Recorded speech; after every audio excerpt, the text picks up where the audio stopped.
Well, happy Breeders' Cup to all of you. We are 15 minutes away from our first $1 million race, the Breeders' Cup Juvenile Turf Sprint.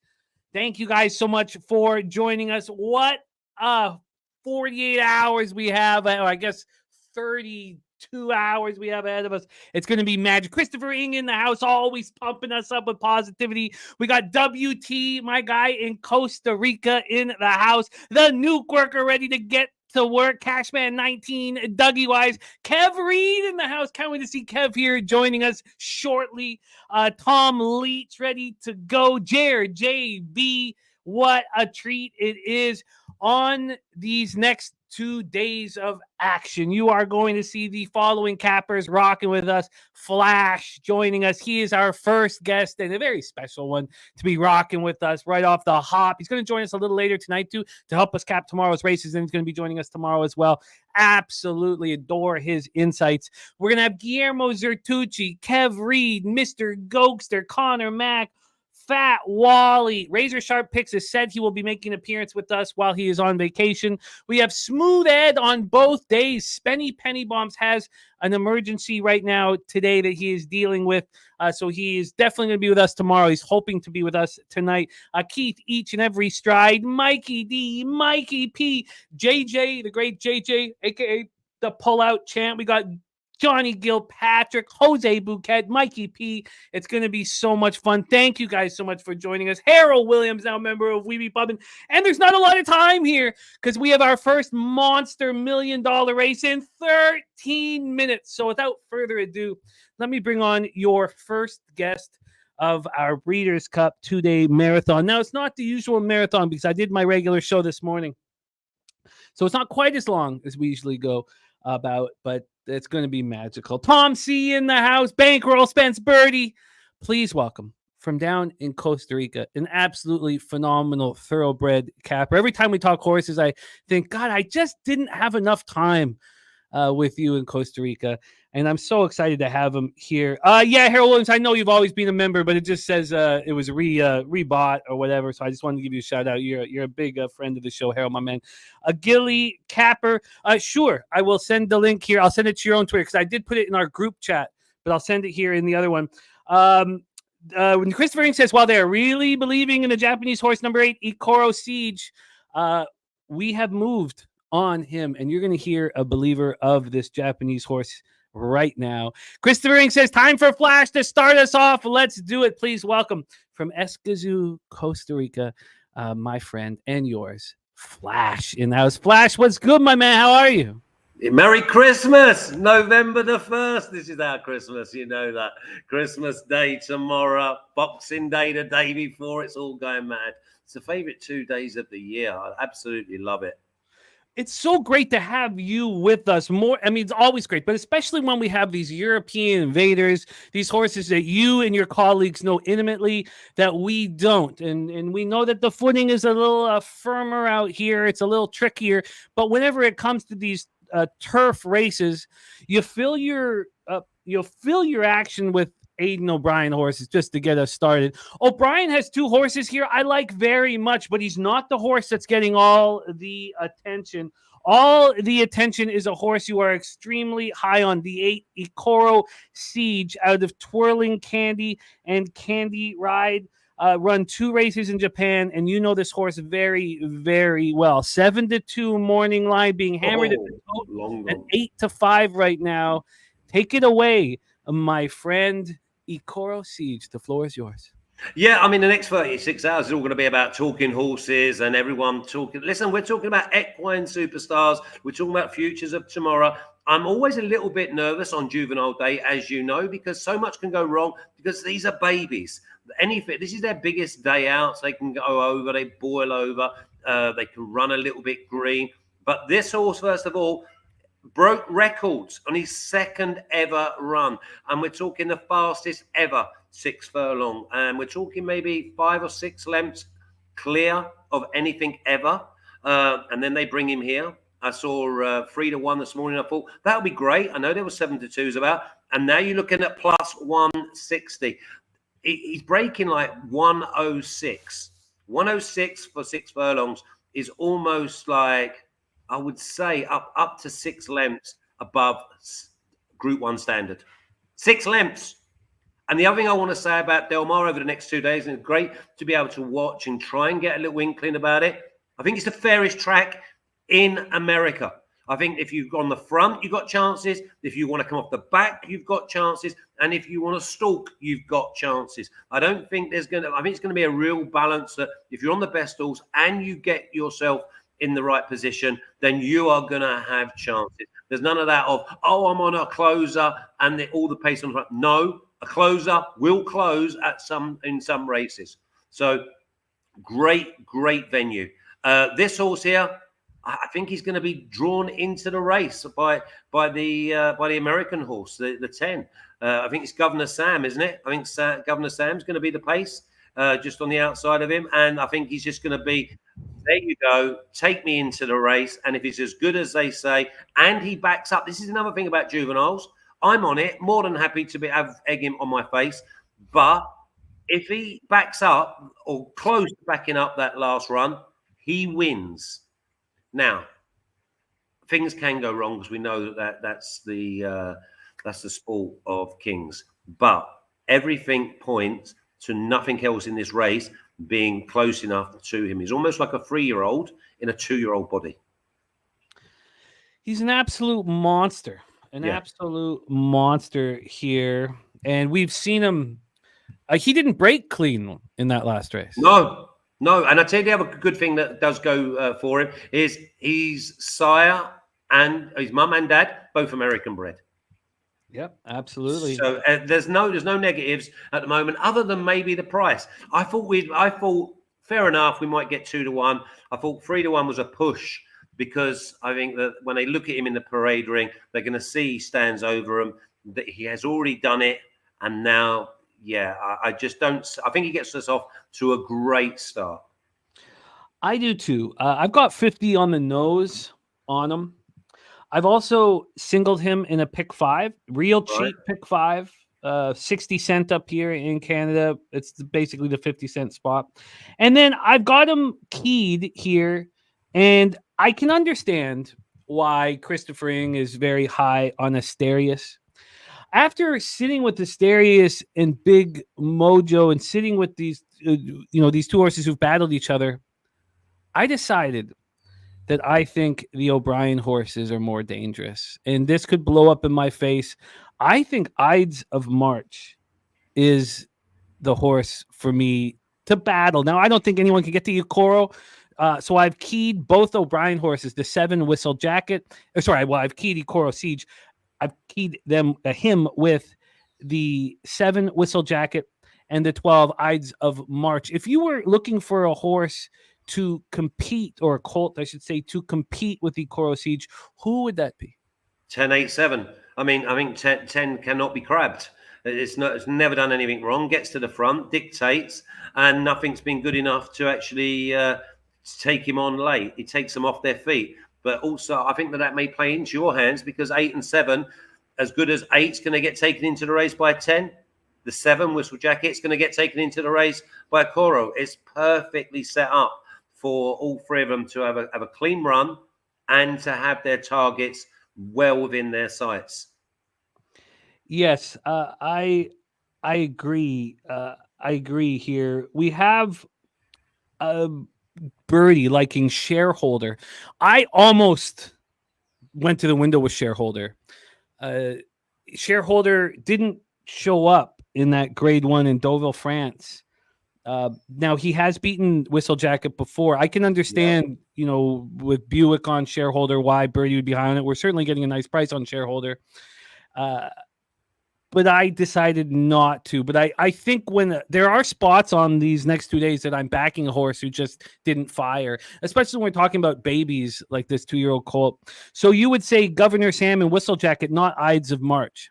No, I basically go where the pace is because the race can be over. If you try and get tactical here, it's almost like you have to point them in the right line. And when you've got pace on your outside, you naturally get taken into the race. Whereas if you're elsewhere, you're almost looking But once you've looked, they've gone. You can't do it. And I'm expecting the 10 to be out and on the front end. So then that just perfect. You're not going to have no traffic problems for the 8. The 7's going to be a typical O'Brien, strong, will finish the race. But I can't get away from the 8. And then obviously I sent you the text that I got from the track this morning straight away. And I'm like, I'm not going to complicate this at all. I was going to put it in a 3-team parlay or a 3-horse parlay with 2 tomorrow, so you don't have to pull up even more. I mean, I've got 12 anti-post bets, and my CLV is actually off the charts at the moment. Incredible. We know it means nothing. But no, it means something. It means something. It truly means something. And we're going to be discussing your CLV and going over your action here while you're with us and when you're not with us. Yeah, I'll be back later anyway. Let's bring on our next guest, phenomenal thoroughbred capper. I love rocking with them. We're 4 minutes till our first $1 million Breeders' Cup race. Please welcome our friend Johnny Gilpatrick, Gilly the Capper in the house. It's Breeders' Cup weekend. Nice. Gilly, how are you, my man? Love it, Flash. Good to see you. Always a pleasure. It is a pleasure to see you. We're 4 minutes away from the Breeders' Cup Juvenile Turf Sprint. Well, let's hear your action. Now, one of the things with Shareholder that got me a little nervous was just that Ikoro Siege and Governor Sam are on either side. That got me a little nervous at the break because we know they're both just going to go. How does a 2-year-old colt handle dirt in the face and having to move over? I completely agree that the value's on Shareholder because of the no-show in the Grade 1 race in Deauville. Let's hear how Gilly is attacking today's first race and moving forward, pick 5s in that regard. Take it away, Gilly, your plan of action. In this leg, Jimmy, I got, I think this is 8's a strong horse, obviously. I just don't know, how he's going to respond here at Del Mar. He's definitely included on my ticket, but, I have other horses spread here a little bit in this first leg. I did take Asterius, the 2-horse. I have the 3 as well. And I've also have included the 10 and the 7 to start out the first leg of the pick 5. So I think there's some value here. If the 8 doesn't show up, the 8 doesn't run. Just don't know much about the 8 at the end of the day. The bottom line is it's a good Japanese horse. I think Asterius is got a good inside draw. It's got some speed, but we'll have to see. I took some other horses to back it up. It makes sense to me. The only concern I have thus far, listening to everybody, is that nobody likes Ides of March, whom I ended up as my second choice. Makes me a little nervous. It does feel like Christmas, as our man Slatsy alluded to. We've had such a long week of capping, and this is where we wanted to be the whole time, and we're finally here. So we got to brush off any kind of tiredness and get ready to attack and enjoy every second of it. Let's bring on our next guest. You guys are such a sight for sore eyes. I know, Flash, you're hammering soccer 24/7. For me, it's football has been the main focus really for me over the last little while, but in my heart is here with the horses. Yeah. And let's bring on our next guest. I miss him. Do I ever miss him? Look at him backstage. I can't wait to rock with him. 2 days of action with him. Please welcome, originally from Kentucky, then moved to the Pacific Northwest. Now he's known as the Montana Chicken Chaser. Please welcome our great friend, Kev Reed, to the show. Kev, what's up, man? How are you? How's it going? Jimmy, Flash, always looking dapper. And look at Gilly. We're ready to go, We're ready to go. Man. The chicken chaser. How do you go wrong with these good-looking folks on the camera right now? How do you go wrong? Well, we don't intend to go wrong. Yes, that's true. And that's the first I've heard us called good-looking guys. Kev, we're a minute away from our first $1 million race. How are you getting paid, my friend? I'm just going to go. I'm going to do the pick 4. So I'm going to let this race ride. I was listening to you guys. I think Flash has great insight. I'm actually 10-8 on this one. I like the speed of the 10 horse. I think you need to put that horse in there. And this 8 is supposed to be, like Flash said, this horse is supposed to be, something special. If I was to throw out a price, maybe depending on how the pace is, that 4 horse, I'd like that 4 horse at a little bit of a price. I think it's at 20-1 right now. So that would be, and then Whistlejack. So I would be 10, 7, 8, and 4 if I was playing this race. God, so again, I'm not hearing anybody interested in Ides of March. And but Jimmy, you've gone against Ryan Moore as well there, because he had the pick of them both, and he's jumped on Whistle Jacket. Whistle Jacket beat Shareholder 19 lengths, by the way, didn't he? Can I read you a quote from Aiden on Ides of March? We're going to drop him in. We're going to drop him in a trip for the Breeders' Cup Juvenile Turf Sprint. We feel he's going to be a sprinter next year, but dropping him in a trip into this race like this will be a very tough ask of his sharpness at this stage of his career. We obviously hope he will cope with it, but whatever the results, we think that the experience of this race will do plenty for him moving forward. Yeah, I mean, that's not the kind of quote I want whispered in my ear before I get to the window. But he may do well. They don't know. I think that this is a monster colt. And but you're right. I mean, they're clearly saying that the focus is, on the 7, a Whistle Jacket. Let's bring on our next guest. We are loading into the gate here for our first $1 million. I'm going to leave you then. Yeah, and can you come back before? Yes, I'll stay until another hour. Beautiful. I love it. Okay, right. Flash is going to go. He's going to watch the race without us calling it beforehand. And our next guest, another capper we miss so dearly, asked about so often. And now he's back with his fam where he belongs. Please welcome the legend, Smooth Ed in the house. Ed, what's good, my man? I'm just happy to be here with you guys. Didn't think I was going to make it. It's great to see you, Ed. Ed, we're loading in for race 6, the Breeders' Cup Juvenile Turf Sprint. Did you move on this one? Yeah, 7, 8, 10, 7, 10, 8, 2. That's what I had, 7, 10, 8, 2. 7, 10, 8, 2. We are locked and loaded. Good luck, everybody. Our first $1 million race. We might be going a little longer after the final race today because we're going to be capping everything together. Good luck. Thank you guys for joining us. Let's have a wonderful race, and let's make sure all these horses get home safe and healthy so we can keep watching these equine athletes over the next years. Thank you guys for joining us here on Pub Sports Radio. The Breeders' Cup Juvenile Turf Sprint, and they are off and racing. Not a great start for Asterius, forcing his way up on the inside. It looks like it was a very strong start for Ikoro Siege, but he's been shuffled back a bit now in 6th. I don't know if he's comfortable in this spot. The 10, as you guys guessed, Governor Sam has fired out very quickly, while Asterius has come up on the inside. In 3rd is the 3, Big Mojo. Big Mojo making a big move around the outside. And there's Jet Sweet Joe at 93-1 in the mix as well. That opening quarter in a brisk 21-3. Moving into the stretch run. Where is Ikoro Siege? And will there be a giant run from this Japanese horse? He's trying to make room. Moving into the stretch here. And there is the 5, Arizona Blaze, making a big move. We have the 5, Arizona Blaze coming to the win. There's the 4, Magnum Force, and it is the 4, Magnum Force. Wow, what a call, Kev. Is that part of your pick 5?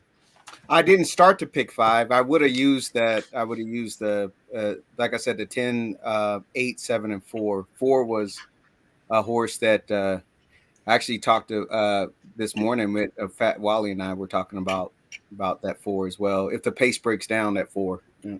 Wow. That half was 44-3. A final run of 56.36. Wow. And Spenny has it. What a call, Spenny. Yeah. That 8 ended up at 5-2, which was a very good price, but was nowhere to be found.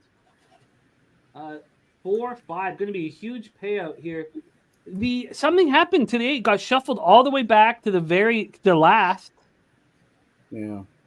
And was there even a move here around? No. At this point, the 8 is in. Oh no, not last. I guess. There's the 8 right there. So it wasn't quite last. Really showed nothing. Really uncomfortable around this many horses. Well, I don't know if that's the case. What a run by the 4, a 4, 5, 3, and then 10. Closer gets it. J-Dub, I don't know. My man, I don't know. He is not rocked with us for a long time. Wow. What a start for the pick 5 from Mr. Bombs himself. Interesting. Whistle Jacket, nowhere to be found. Ides of March, nowhere to be found. This is very, tough turf for those European horses, I guess, that are used to soft ground. Mm-hmm. Wow. And, the 8 got off to a fine start. Ecoro Siege got off to a fine start. It was Whistle Jacket that got pushed back. I wonder what happened. So at this point, I guess the 8 just isn't comfortable in traffic because it drops back 8 or 9 lengths when it was right close to the lead. Wow. Well, that was a wildly interesting start. Speaking of capping these $1 million races, I did, and I will. I am going to move on Churchill race 9 and 10. I don't know if you guys looked at race 9 and 10 at Churchill. I don't mean to take us away from these huge races here. My line says they blocked my mojo. My mojo looked like he was in a great spot. All the way back. Who else? I mean, Asterius. If Asterius got a better start, would probably be right there. And this huge run by the 7, the Aidan O'Brien horse worked, but wow. Okay. Well, not the start that we had envisioned. Do you know if some of those horses are coming out of just their flat straight races? Because that concerns me because they can come straight, get room. When they're in the, these turf races, that turn comes up and just gets compact. And sometimes the horse may just get uncomfortable. Like, what's going on, Yeah, you want a horse comfortable with turns. I'm going to put my action at Churchill in the chat because I actually really like this race a lot. I really like Mr. McGregor. I have him. I really like him. I really like, and I actually quite like a horse in the 10th race. That's why I just wanted to touch on it because I really like the 11 Killjoy. So I'm gonna do a small double, and then I'm gonna make a move on the 1. But let's bring Flashy in here and hear what he thinks about what we just saw. Final result was 4 Magnum Force, 5 Arizona Blaze, 10 Governor Sam, 3 Big Mojo, and then in 5th was the 7 Whistle Jacket who was coming flying. What do you think from what you saw, Flash? First of all, I think, as we said before, the fairness of the track is just unquestionable. I think the leader got out, ran its race, ended up setting it up. The winner came from 7th with a beautiful trip all the way round, just unimpeded, sitting with a double handful at the top of the stretch. Then finds they drift off. He comes up the inside. So again, that's great for us tomorrow because again, I see that it's so fair. I think the pace of the race, I think the Japanese horse chickened out, and I think you knew your fate straight away. I think you'll find it's his 3rd race, and they're going to say he's going to learn, and he's never had horses with that pace being around him. He was crowded, and he chickened it because he broke okay. And if he just followed through. But I think the jockey actually got nervous going into that first bend, took a tug. I mean, look at the numbers. Apart from the 10 we knew was the quickest horse for 95% of the race. And then he set it up absolutely perfectly, which is great for a race we're going to talk about later on tonight that I feel we must look at this race because I feel the same might happen tomorrow in that sprint. Yeah, I mean, do you have a concern with the ground here for the good fast ground? Good fast ground. You can't have anything worrying about the ground when you've got the leader who led and ran an unbelievable race and came 3rd. You've got a horse who sat 6 or 7 lengths off the pace and finished strongly. What was it? 4, 3, and 7. Were filling up the box with 10. So again, we've got the speed on the outside. Listen, the inside got taken into the race beautifully. I'm more than happy. Obviously, I didn't bet the winner, but I'm more than happy with the way that race set up. Yeah, Flash, no so doubt. you have with who said it in the chat? I think Tom Leach about straight tracks versus what they're running on right now. And this is what we're going to talk about later, because obviously we're talking about the babies. I'll quickly go into it now, but I'm going to say to it later. The speed, you do not really want to be going from the outside. The bend comes in, and a lot of these Europeans, they have 5 furlongs on the straight. This will be the first time they've seen bends. No, I think it's a massive negative. And that's why Coburn tomorrow is one of my favourite bets of the whole meeting, because he has the pace, he has the experience, and he loves the bends. I think it's a massive negative for European horses. They very, very rarely go 5 furlongs and even anything other than straight. Very interesting. We'll need to discuss that throughout. It's great because big Ebbs and Bradsell are sitting out in the car park, so they're going to have to use all of their engines just to get into. Listen, if Holly Doyle on Bradsell, who's one of the quicker horses, if she misjudges, she's going to go straight on. She's not even going to take the bend. Yeah, it's making me nervous. We're gonna have to discuss those spots, But individually. it should make you quite positive that we can actually put a line through horses. Mm-hmm.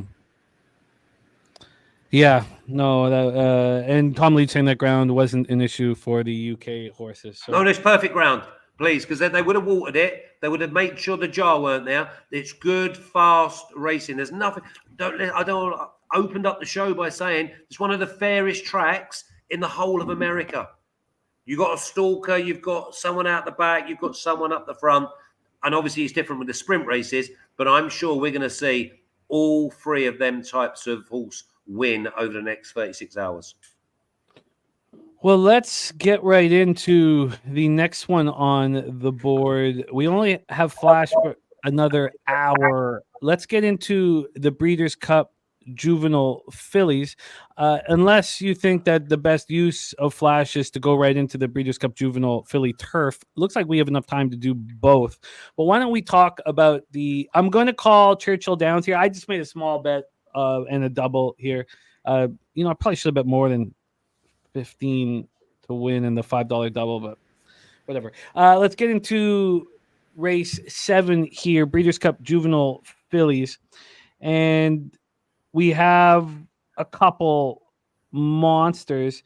Let me start with this. You have to make a stand at certain spots, and I'm going to, and this could blow up in my face, but Scottish Lassie here, I mean, we've seen it so often, a horse just blow away the competition in a very an excellent situation here. And I'm going to say a bounce for Scottish Lassie, the 10, and I'm going to cut the 10 from my action. And maybe this is a mistake, but you got to do these things. Or I'm also I find it very easy to bet, favorites. You start reading about a horse like this horse looks so good. And here with Scottish Lassie, I'm not using in my action. And so let's start with Scottish Lassie because Immersive was 3-1. The morning line favorite was Scottish Lassie, and I was like, what? Now, obviously, the gambling public doesn't believe in this at all because Scottish Lassie's now 9-2, which makes me feel better about my whole plan. Immersive is down as the favorite here. We also were saddened here that non-compliant is not racing, so Nooney with Baffert, the 1.8 million, as Dennis would say, rat, I guess, is in. And I kind of want to use Nooney. So let's go around the horn here. We'll start with you, Gilly. We'll go around. But my plan was pretty simple in this one, and it was Immersive and American Bikini that I wanted, and then I was going to add in Nooney. Those were the 3 horses that I was using in my pick 5, which is no longer live. Take it away, Gilly. Your thoughts for our next one, the $2 million Breeders' Cup Juvenile Fillies. Yeah, I don't like Scottish Lashy myself.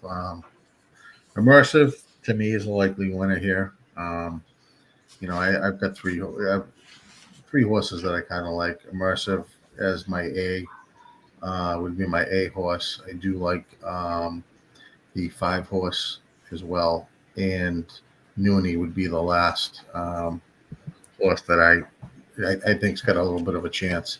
But I think Immersive, Godolphin horse, definitely a contender off our last 2 figs. So, I think this horse, should run a good race here, in my opinion.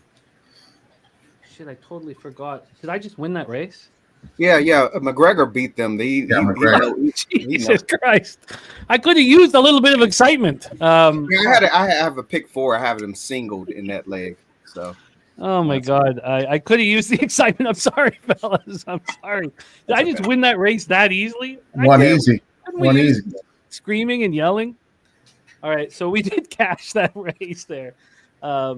Very easily too. That was a pretty easy cap. I'd love to talk about what worked there, but this is just not your everyday day here. So I apologize for not. Again, this has been an extremely busy week for us. For all of us, so I'm a little flighty, and I'm certainly not going to get sleep tonight. But that was an easy casher. I hope you guys rocked with us. Very, very easy casher here on Mr. McGregor. So again, sorry I picked that up. It's very fuck. I would have loved just for the excitement of the show. Called that one, Gilly. So you are 3, 5, 8, 5, 8. Yes. 3, 5, 8. So it was now obviously seeing. Ikoro Siege not fire. Because I thought American Bikini out of American Pharaoh was a possible monster, and I know Kev loves the Pharaoh horses, but generally on turf he loves them on turf too. But what do you think here of American Bikini, and why did you cut him? I think he's moved forward nicely. I think he just needs another jump to get contention against some of these other good fillies. So I kind of just, didn't really want to go too deep here, be honest with you. And sometimes you got to cut out a horse that you probably would slide in as the next possible horse on your ticket. It is great to see all of you guys. We got Cheech Marinas in the house, man. We've missed you, Cheech. It is great to see you. We see Smooth Ed's action here in the chat. 10-2-3. We'll hear from Smooth right after Kev. Kev, take it away. Your plan for the $2 million Juvenile Fillies. Yeah, so I'm gonna start at pick 4 here. I'm pretty close to you guys. I was talking to Fat Wally this morning, and I may add the only horse that I'm looking at. To be honest with you, I'm on the 3 and the 8. I think Immersive is a beast. I think that Baffert is playing, and this is reading the tea leaves. I think he scratches the 7 horse out of there. Noonie is working like a monster. Noonie's got to go to the lead. The only other horse that's going to try to go with him is Irad Ortiz Jr. with Vaca with a twist. I don't think Vaca with a twist is going to get the distance. I think it's all systems go for Noonie. He's saying go Pratt. Pratt's on him. He's working like a beast. He has speed. Del Mar plays well to speed. If you're not getting heavily pressed, right? And then I think that after that, I think Immersive, it sets them up for Immersive. So I think the race goes through the 3 horse or the 8 horse. I think the 8 horse on the lead, and then you have to make a decision between the 3 and the 10, who's going to sit there and who's going to come running. If you guys are looking for somewhat of a price that's sort of interesting, I may think about the 4 horse. But to start off my pick 4, I'm going to go with the 3 and the 8. 3, 8 here. Noonie at 8-1. We knew that all of the numbers would drop with non-compliant out, but 8-1, and I imagine that will continue to go down. Notice that Scottish Lassie was 5-2 on the morning line. We have a scratch of a one of the favorites, and it's up to 9-2. Let's hear from Smooth Ed. We've seen your action in the chat, Ed. 10-3. So again, I try to quantify people's action, and I could understand why Ed's numbers are telling him that the fastest horse in this race is Scottish Lassie, because he's off a race with a speed figure that nobody has touched. In saying that, I think she's gonna bounce here, but I can understand truly why Smooth Ed feels this way. So Ed, take it away. Talk to us about your plan 10-3, which is Scottish Lassie, Snow White, and Immersive. We already heard a Snow White backer here in the chat, and where was it? Sorry, I think by Am I Lying on Snow White. Talk to us, Ed, your plan. Yeah, that 10, I liked him. If he runs this race like he ran the last race, I think he's good. My numbers have him pretty high. He's up there quite a way, so I have to take him. Mm-hmm. And the 3, I like the 3 also, because my numbers showed me the 3 was pretty good. But I also liked he won his last 3 races, and I showed the races he ran weren't that difficult. They weren't that. I think they were strong races compared to some of the other horses. So that's why I took the number 3 on there. 2, I like the 2 because the 2, and Gilly, if he still uses HCR, he has a pedigree there is sky high. He had a high pedigree on the 3 with a lot of positives on there, according to Mikey's workouts, and so many other positives on there for him that I had to take him also. That's why I took the 2. But I like the 8 also, but I didn't use the 8.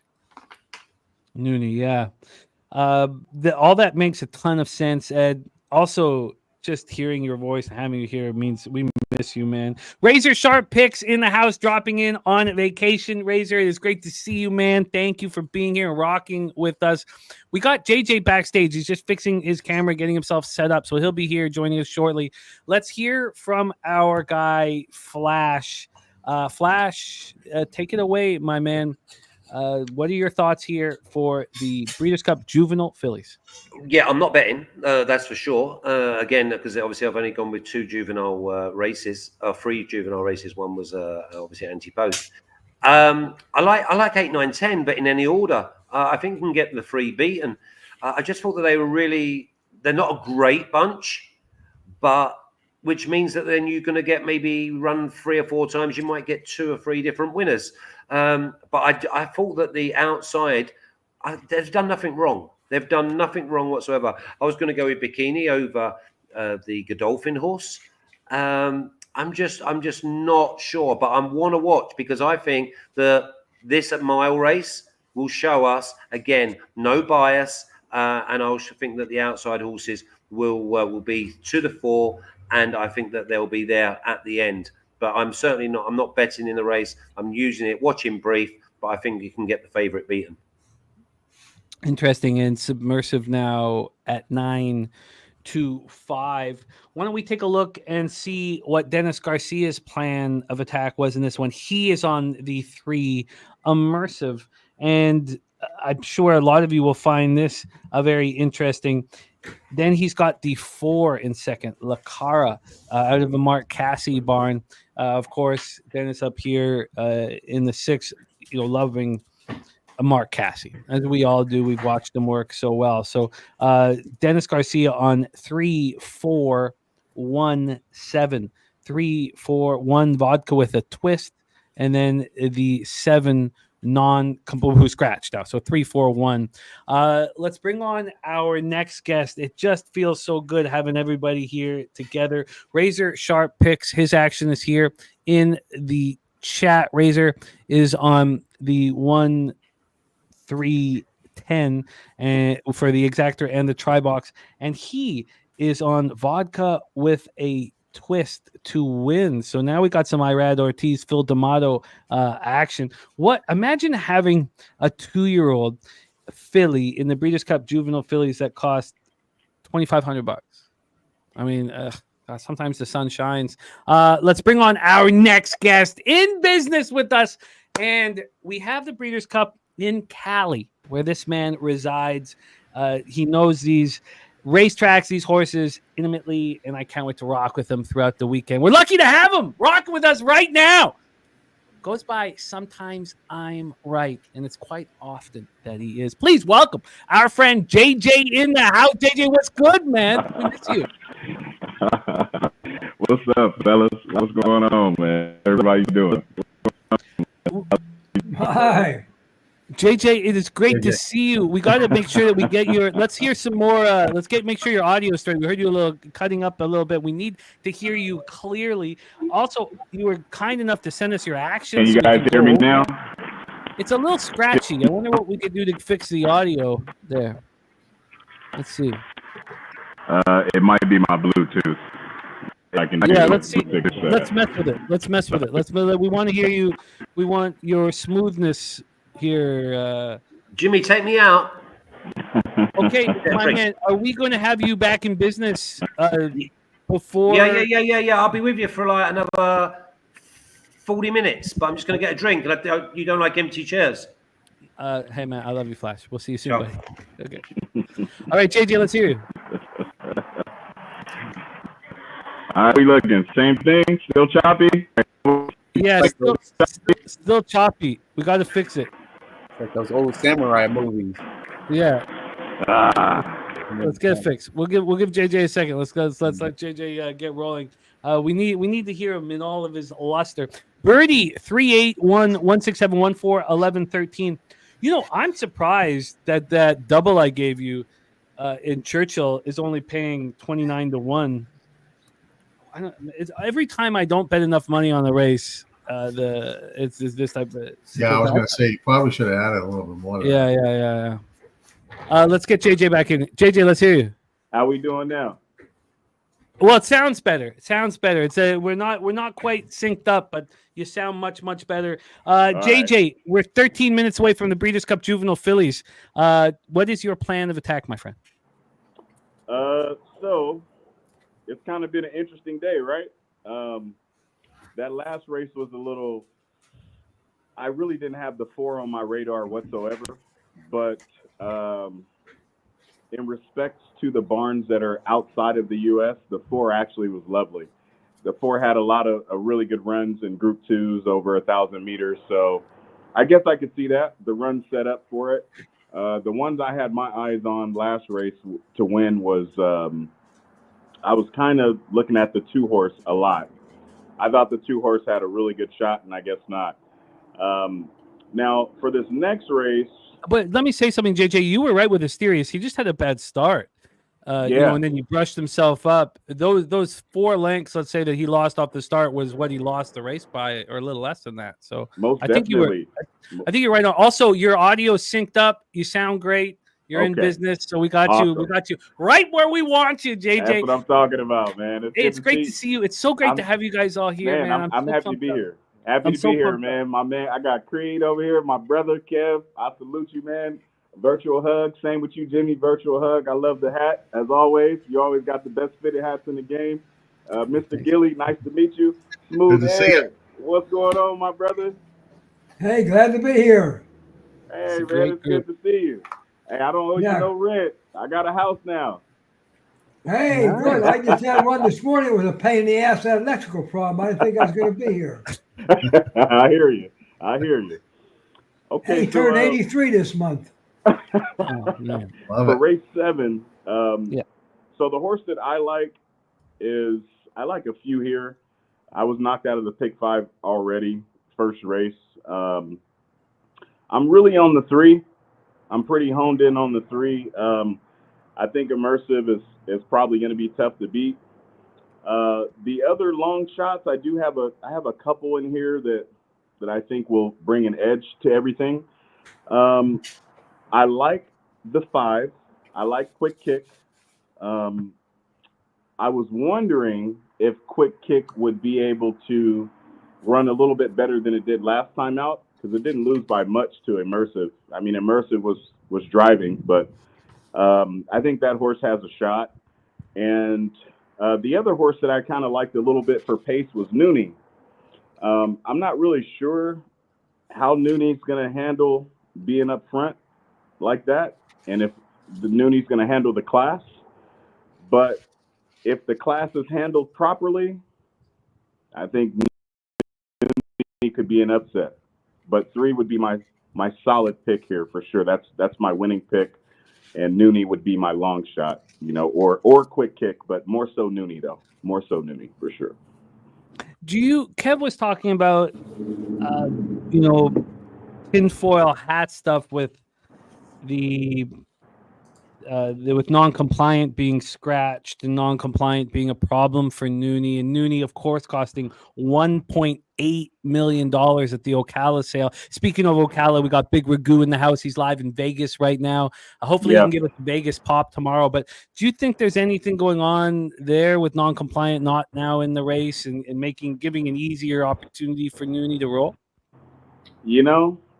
I think there's always some kind of bait and switch that happens, but I think Kev is right. If you look at that last race, I mean, I don't know why Baffert did it. Maybe he has another plan for non-compliant, but non-compliant clearly would have been a problem for Nooney. Clearly, Nooney likes to get in the front and sit, and as we know, Baffert likes to take his horses to the front. But non-compliant, let's just tip our hats to Tiz the Law. Okay, I mean, Tiz the Law is probably one of the best horses that we've seen, in the last 20 years. I know a lot of people don't agree with that, and that's okay. It's Kev a agrees. Subjective sport. I think Tiz the Law was fantastic, and I think non-compliant, maybe Baffert saving her for something else. He has something else for her. That's what I think. But it looks better for Nooney to not have non-compliant there, for sure. JJ, why no interest in American Bikini?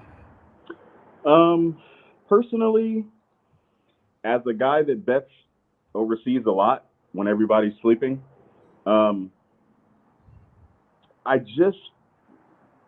don't like. Okay, I like American Pharoah. Let me say that. Breeding wise, American Pharoah is top notch. The mare is who I have a problem with. I'm not a big fan of Paris Bikini. I'm just not. It would take me too long to go through, her pedigree and, why I don't like her. I just don't like the mix there. Bernardini obviously is very reputable, but I just don't like the breeding in the horse completely. And second, I think American Bikini is going to struggle a little bit with the distance. That's what I think. I think this is a little bit too far. So do you think that I'm paying a American Pharoah tax? No, not necessarily. No, I could see the money being taken for the 9, because of American Pharoah. But this horse would have to beat me. that's just the best way I could say it. Based on breeding, I would just have to get beaten.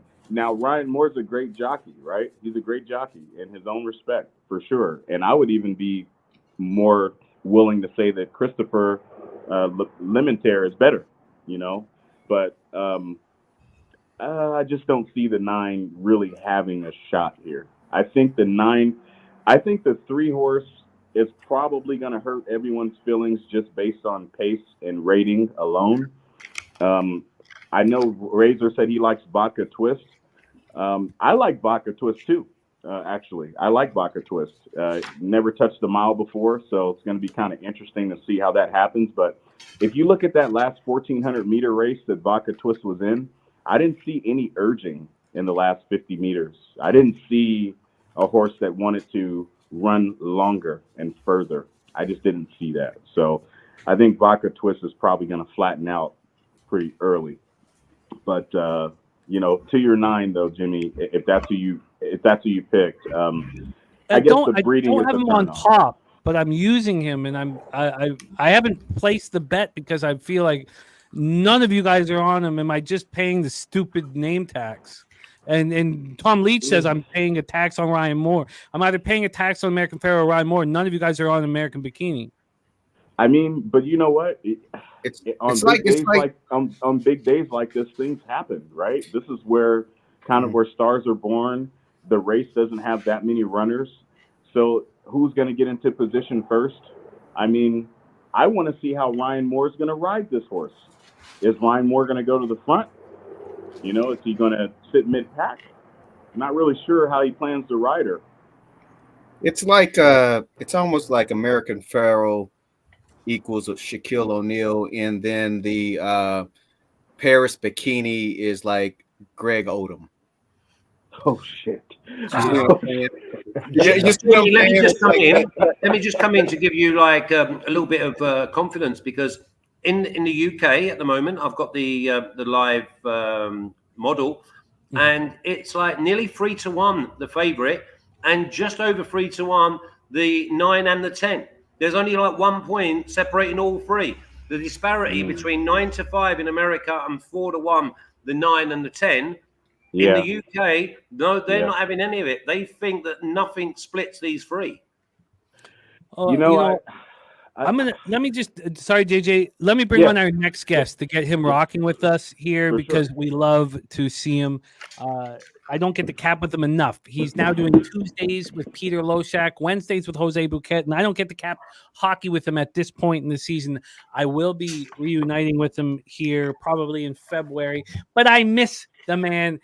Great thoroughbred capper. I've had the pleasure of capping horses with him many times, also live in person, and it's great to see him backstage. So please welcome. I got my Belleville hat. I'm not wearing it right now, but it's a sharp hat that he hooked me up with.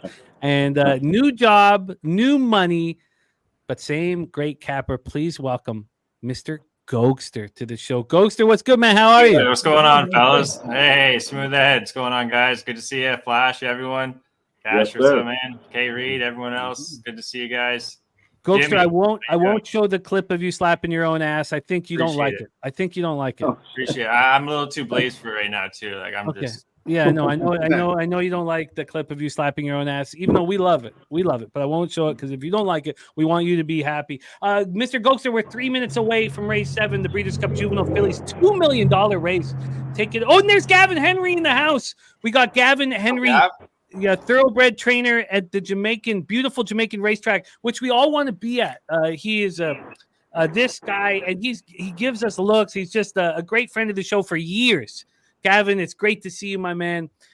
Great to see Gavin rocking with us. So take it away, Gokster, your plan of attack here for the $2 million Breeders' Cup Juvenile Fillies. I'm going to get my action. Well, I heard you were saying about the 9 horse. I think I'm going to throw the 9 in here, too. I was going 10-4-3.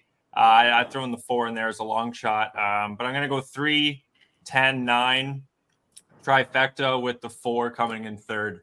Because I was going to do the exacta there with the 3, 4, 3, 9, 10, but it's not going to pay as much. So I think those 3 horses, at least 2 of them are going to get in the top 2. So trifecta with them, and then I'm throwing the 4 horse with Ricardo Santana. I think Leclerc has got a shot to place here. Well, I'm going to keep things clean here.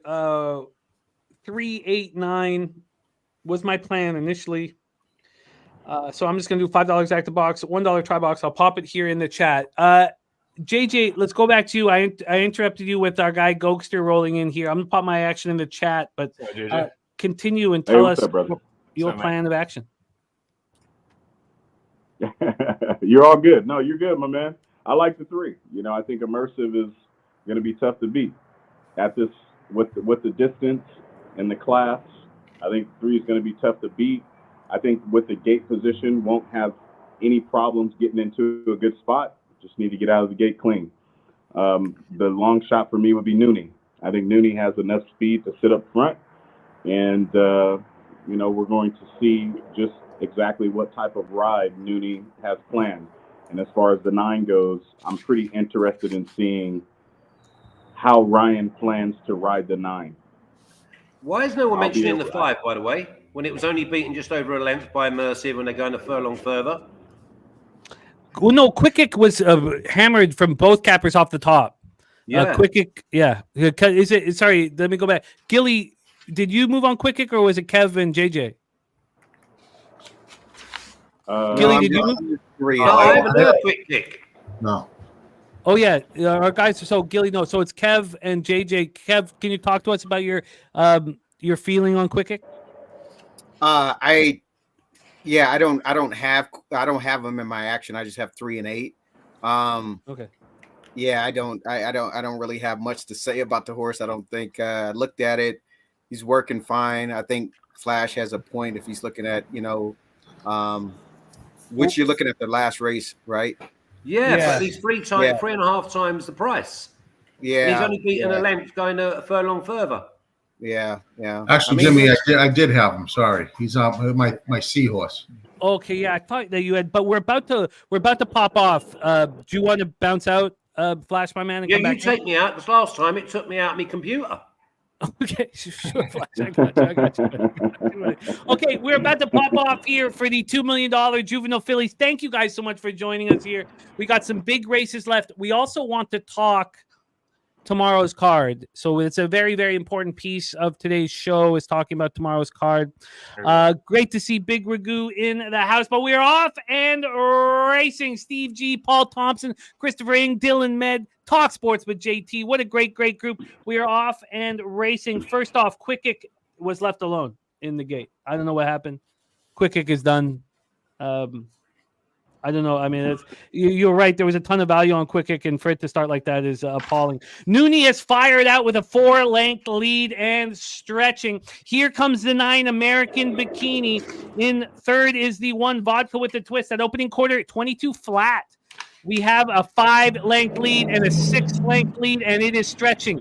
It is stretching for Nooney. Can Pratt come home? Because now it's not stretching. Now we're at 5. For the 9 American Bikini, trying to run him down. We're going to get this half up in 44.99, 44 and 4. Can Nooney come home? Here is the question. Vodka with the Twist on the inside. American Bikini also there. And here comes the 3 Immersive and Vodka with the Twist. They're both making moves. They're both looking like they're going to blow past. It doesn't look like Nooney has anything left in the tank. Immersive is blowing past. Nooney is gone. And Vodka with the Twist right there. Here comes the... Who's that on the outside? Is the 5 actually coming? I mean, if the 5 comes, he's by far the best horse in this race. Okay, we're moving down into the stretch now. It is the 10 Scottish Lassie, but blown past by Immersive. Yep. And look at Quick Kick. Wow, is Quick Kick not the horse in this race? I mean, Quick Kick is there. Quick Kick might even come up for second. But Vodka with the Twist will be second. 3, 1, 5. 3-8, man. That was just the speed and the best horse. Cox said that is, he said by far out of all of his horses that he guaranteed would win. Out of all of his horses in BC or this weekend. Well, that was just a dominant performance by Immersive. Absolutely dominant. Immersive was the goods, man. All you had to do was watch the last race. I know. Immersive was the goods.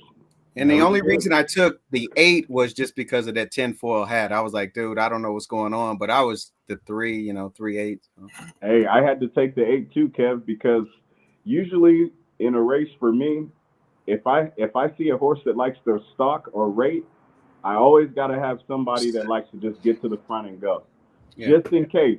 Because if they let them walk, there you go. I've lost a lot of tickets to horses just getting on the front and walking. Because everyone waited too late. What the hell happened to American Bikini? Just had no, nothing. Quick Kick was phenomenal in that race. Starting 8 lengths, 10 lengths back. Best horse that would have been the best horse in the race. Would have flown right by them all. The exacta 3-5 would have been the casher. Wow. Well, I knew Quick Kick would be something special, but I just, like I told you, those were my 2 long shots, the 8 or the 5, You're going to get a bargain on Quick Kick. I think, yeah, you're right. I'm not pronouncing it right. You're going to get a bargain on Quick Kick next race because they'll see what he came third. He was phenomenal. Vodka with the Twist in second. Excellent race by Vodka with the kick, which means Razor, and that was almost cashing the try. Razor gets the exacta. Levine is in. Thank you, Spenny. Cat is warming up with intent to play. Okay, thank you, guys. I still think I want the Bulls in Brooklyn. I'm going to leave the Knicks alone if Cat is in. Sorry, I'm going to leave the Knicks alone if Cat is in. I only wanted the Knicks if Cat was out, but I will move on the Bulls here. Okay, wow, what a race. Let's hear from you, Flash. What did you think of that performance? Suicidal Pace set it up beautifully for the best horse in the race. I mean, they went 22 and flat, 44 flat. I mean, again, you see Classic actually physically, you can see, took a pull in the race thinking, I want none of this. And then it's thinking, but I've got to go now. Listen, and Quick Kick sat 20 lengths off the back and finished third. I think he had the best horse in the race. And again, it shows that if you're sitting off of the pace, you can come through. I think that the jockey needs shooting on Nooney, because 22 and 44, that ain't sustainable. No. Yeah, not sustainable. No, these horses are flying. They are flying. Yeah. 24-1 exacta for Razor. Excellent work, Razor. But the race just fell apart because of the pace, didn't it? I mean, you sitting there like watching immersive. It was almost like watching Torpedo Anna just going past the dead. They were like floundering. Yeah. I mean, you looking, going, that horse didn't even need to do anything because the race fell in its lap. Now, you need to be a little bit more streetwise if you want to get a horse that's unbeaten, beaten. And the jockeys, no, they played into its hands, and the favorite didn't disappoint. Is that our Kentucky Oaks champion right there? Too early, really. I think it's too early. You know, it's always a watching brief. I think it's definitely going to be in the shake-up, definitely. But again, I don't know how much you can take by the race, because it didn't beat anything, because they beat themselves. It wasn't as if he went down the wire or down the lane and he was battling and he stayed on. The race was over with a furlong and a half to go because they were dead on their feet. The quickest horse was back in third, but sat 20 off the pace. Well, I don't think the horse that didn't break. Yeah, the horse that didn't break. I think it was just it didn't break. I don't think the plan was, no. Wow. Okay. Well, we are through 2 races here in the Breeders' Cup. And fascinating start. We have 3 more giant multi-million-dollar races. Next up for us is the Juvenile Fillies Turf here. Aidan O'Brien with a monster in Lake Victoria. And, I would like Flash to get this one started for everybody watching and listening. Christopher Ing says Lake Victoria is so imposing, but I have my juicy long shot. I tell you what, I'm not going to spoil the notes that I received from Flash on this race. I would just like to listen to Flash wax on it, because here is a capper from the UK who knows these UK horses inside and out. A horse owner. Flash was a horse owner. His colleagues are all heavily in the business. And listen to what he has to say about the European imports here in the Juvenile Fillies Turf. Flash, take it away. Yeah, first of all, we're going up in 2 furlongs for Lake Victoria, already the Guineas favourite for next year. They were not expecting, maybe just over a month ago, for this horse to be, they were going to put it away. And now it seems a bit of a desperation or a flip of the coin, because whatever happens today, that it will still be the Guineas favourite for next year once it's had a winter on its back. So for me, jumping up the extra 2 furlongs was a bit of a surprise, and it wasn't the plan. So I'm wondering if he's going to get taken off his feet. He has surprised them, whereas Heaven's Gate has been a mile, and they were talking about taking it back. So there was a chance that neither of these two were going to actually run in this race, because one they wanted to take back, and one they didn't want to take up 2 furlongs. So, I mean, I bet, 2-3 weeks ago, I bet Thought Process at 8-1 to not be out of the free. I don't think Thought Process has done anything wrong. And I think there's question marks about the Guineas favourite next year. I think the race is going to come too early. Now, it is absolute quality on the straight. What's it going to be like around the bends? I'm not so sure, especially left-handed. So, I mean, what an opportunity it is when we have a 1-2 favorite that Flash isn't vouching for. And that's basically what we have here, right? Yeah, totally. I've gone against it because I think that I want to be with Thought Process, because I know that Thought Process is going to be out, And if it just gets the fractions right, it's going to be tough to peg back. Thought Process is being left alone at the tote right now. Morning line 5-2. We're looking at an 8-1 here. So a very, very appealing race from a gambling standpoint. Now, let me add some more flavor to this with Dennis Garcia on the 9 Kill Win. Kill Win with Lescano out of the George Arnold barn. So Kill Win, morning line 20-1, bet down to 12-1 is our guy Dennis's pick here. So let's go around the horn here in the $1 million Juvenile Fillies Turf. Want to hear from you guys in the chat your plan of action. Tom Leach says it's 1-2. It's 4-5 here in England. So even and Cam Raphael says immersive looks amazing. Yeah, that. They said it got a bit hot. They said it was a bit. It got a bit overheated at the start as well. Immersive. It looks like a classy equine athlete. Let's go here to our guy Gilly. We're gonna go around the horn, so it'll be Gilly, Smoothhead, JJ, Gogster, and then Kev will be back with us. But Flash has got us started with a very appealing take for all gamblers. He thinks the 1-2 favorite. There's some suspicion whether this is the race for this 2-year-old filly. Gilly, take it away. Your plan in the $1 million Juvenile Fillies Turf. Best filly going, Lake Victoria. I mean, everything was centered around in my horizontals to this horse. Lake Victoria has gone forward in every start, including last time, basically on 13 days rest. And, if she runs back to her last, she's going to be tough.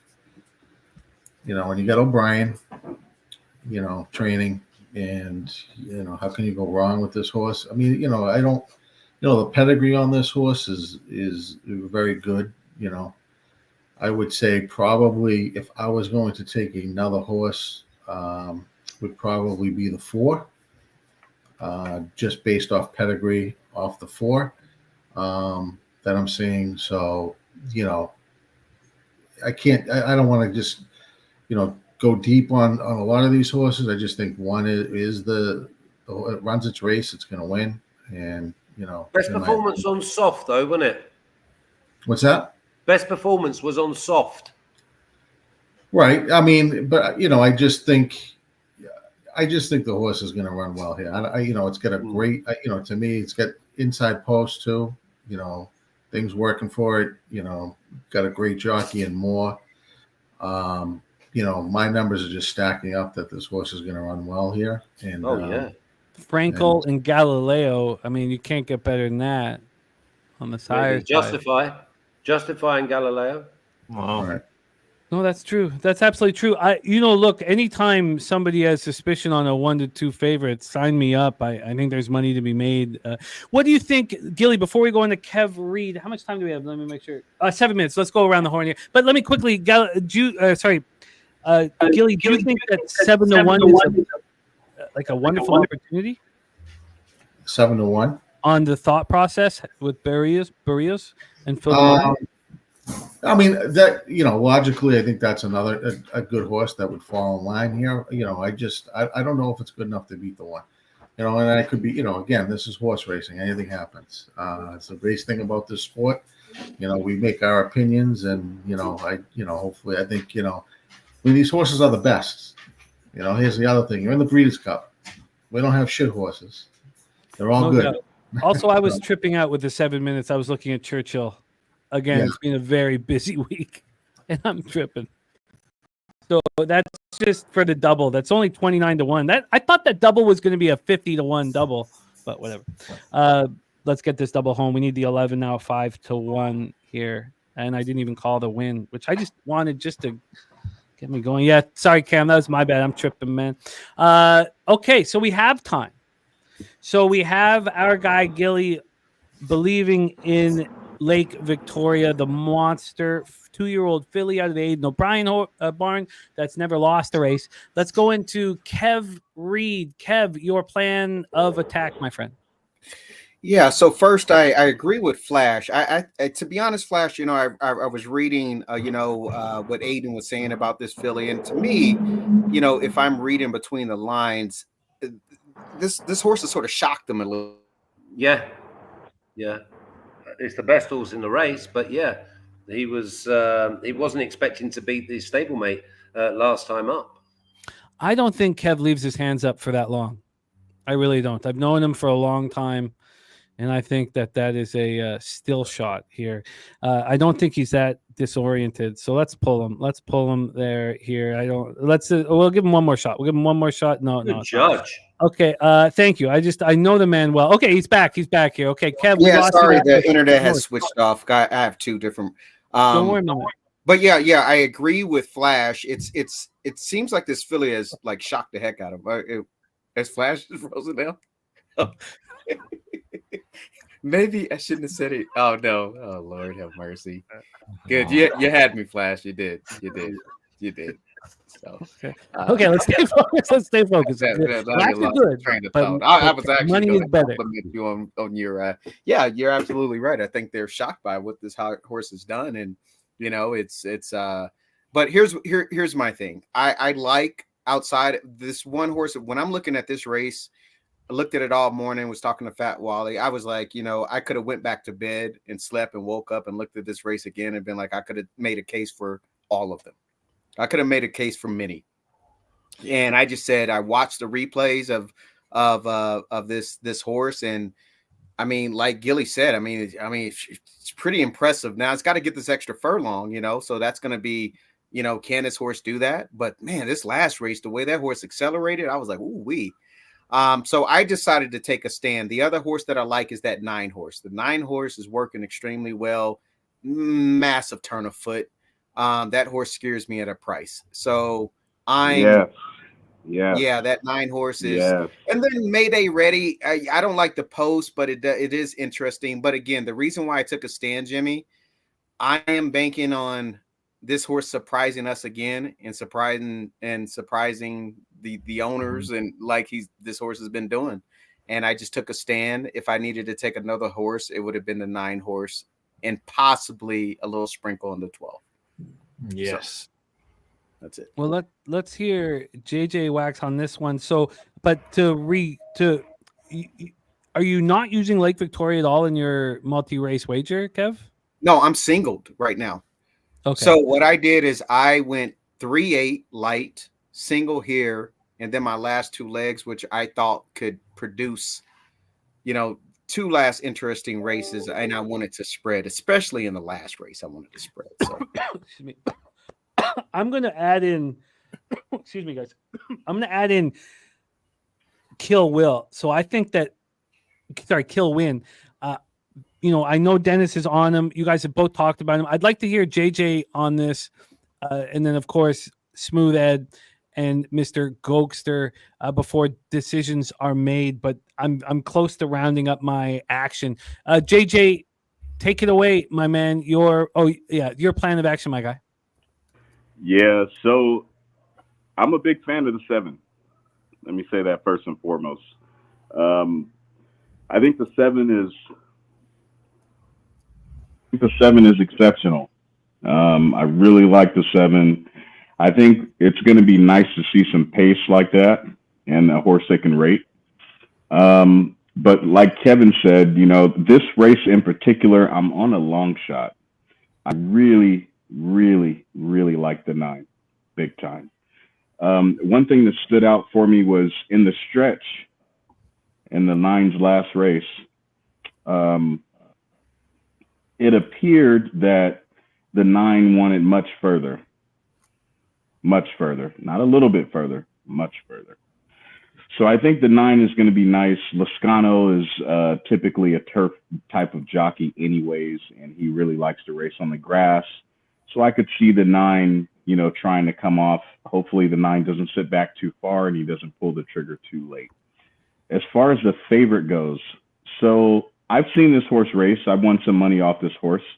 Like I mentioned earlier today, I'm usually betting at nighttime at 11 o'clock at night when people are asleep overseas, or betting early in the morning at 4 a.m. Because that's when all the amazing tracks go off. Paris Longchamps, Newcastle. I mean, the list goes on. So, am I a fan of the one? No. Do I think the one is a bad horse? No. Do I think the one will get the mile pretty easily? Yes, without question. But am I going to put my, $25 win bet on the one? Of course not. No. And I'm not going to bet on the 1 to 2. My main pick here would be the 9, and the 7 horse in my pick 5 that I played earlier today. The 7 horse was actually my single. Wow. And my backup bet was going to be the 9. That was going to be my hedge bet. So I'm all over the 9. Hot $50 on the 9 right now. Hot 50. Oh, I love it. I love everything about this because I really feel like I can put together a real opportunity. Oh, and let me add this. Let me add this too, not to cut you off. And the Tories runner that I think it's the 12. The closing speed on the Tories runner is there too. That horse can be there too, for sure. Mayday ready. For sure. Yeah. All right. We're going to hear from Gokster next. We haven't heard from Smooth Ed either, but we are going to pop off here for the double that I put down on Churchill. Unfortunately, I just put 5 on the double, but it's 28-1. So it would be, I don't know. Who cares about 100? Well, not who cares, but like it'd be more about being right. We're about to pop off here at Churchill. It's maiden special weight, 6 furlongs. I also like the 3 La Chifra, but whatever. And La Chifra looking with a great start. But I did move on the 11 Killjoy. Tell me that's the 11 on the outside. Yes, it is. The 11's right there on the outside now. The 7 Bermuda Blitz is going to make my 11 have to go 4 wide, which I don't want here. These are 2-year-olds. It's not easy, but there goes Killjoy. Good God, Killjoy. Are you just going to run away? Come on, Killjoy. You just going to run away. These are my 2 horses. God damn it. I just now Killjoy had to use a lot of energy to get out. That was a 21-2 quarter. If Killjoy can, Bermuda Blitz flying on the outside, so maybe you don't want to be too perfect. So there goes Bermuda Blitz, the 7 out of the Cassie barn. Going to take all my fun away, but I still think the cap was pretty sound. Bermuda Blitz coming home. There's McAfee here, the 10 at 10-1, which was a nice horse as well, who's just blowing past Cassie's 7. We're going to get a 10-7-5 final. I had a 3-10-7. I just cashed a pick 4. Nice job. Nice. Nice. That's going to pay huge. That's going to pay monsters. Well, it's $474 off of how much did I spend? Me. $18. Probably $18. $13.50. Yeah, $13. Exactly. That's my brother. Yeah, we started off $13.50, $474. What a monster you are! I guess I'm not beating myself up for that $5 double anymore. Okay, that was it. Those were the only 2 races I wanted to talk about that were outside of the Breeders' Cup, so we can just focus on one channel only, and that being the Breeders' Cup Juvenile Turf. 17 minutes to race 8. We have Mr. Gokster and Smooth Ed still to come. Smooth Ed, I know you put your action in the chat, but tell us your plan of attack here in the BC Juvenile Fillies Turf. Ed, my man? Oh, did I? Maybe I screwed this up. Oh, yes, I did. My fault, Ed. Ed, sorry, my bad. I muted because of sound. Ed, can you hit me again, my man? The one. I think the 1's a horse to beat. I like the 7. 7 is another horse. I like those 2 of my figures. The 1 and 7. I have an oddball to number 12 in there. Mayday ready. I think he has some potential for a long shot. So that's what I'm going to go with the 12, right? That Mayday. I think he may have a chance, but not a strong chance. Just somewhat of a chance. That's what JJ was talking about too. Frankie on the 12 being dangerous. So you are including him, Ed? Yeah, 1, 7, 12 will be in my bets. Not the 1-7. 7 and 12 will be. And so you're leaving out the 9. Did the 9 score high at all on your numbers? 9. Let me find 9. Kill win. And the 9, Delmar race. No, he didn't score at all. Damn it. Okay, because Yeah, I that's didn't get Ed's choice and JJ. I'm still going to use, but I wonder now. My thought process, because we've heard from JJ on the 12, you're on the 12. Let's hear from Mr. Gokster. Gokster, the $1 million Juvenile Fillies Turf, my man. Man, I am torn. I do like the 12. Throw that out there right away. I think 12's got a shot. Won all of its races. I think this pace should be fine for him. 13 horse though, Jim. I think the 13 with Velasquez Vixen, coming off a grade 1 here, came second too. It was a mile. Woodbine. I think this Mark Cassidy horse could possibly get in there. So I'm going 1 with the 12, 13. And then I also like the, like people are saying, the 7, the 9. And then I don't mind the 6 and the 4. But I'm torn on this race. But I think the 13, no one's really mentioned him. I think 13 can get in there. We have Vixen here. Interesting. 13 is an interesting horse too, man, because I looked at the 13 yesterday, and when I dropped the PPs down, I had to come back to it like an hour later and watch replays, because the 13 does have closing speed. And in that last race, in that grade 1 that you're referring to at I think it was like Woodbine, Woodbine has a long stretch, so that horse was gobbling up ground. I mean, it barely lost. It didn't lose by much, but it'd be interesting to see. I mean, when was that race? Like September 12th or 14th or something? 14th, yeah. So it'd be interesting to see, if the time in between that race and now is enough to give this horse an edge. Because from that gate, I mean, you're going to have a spectacular ride. Spectacular, because the horse likes to come from the back. So he's going to have to figure out a way to shimmy a little bit. But yeah, that I could see Vixen. I could see it. I could definitely see it. If you think this is the 4, Jimmy. Oh, sorry, my man. Mentioned the 4. No one's mentioned the 4. I don't mind the 4. Sybian. Yeah, no one is mentioning Sybian. So I have notes on the 4, but I guess my only gripe, and it's a small gripe, I guess my only gripe with the 4 is it did do well at Belmont for sure in that last race, like a stakes race or whatever. It did well over 8.5. Yeah, the 4.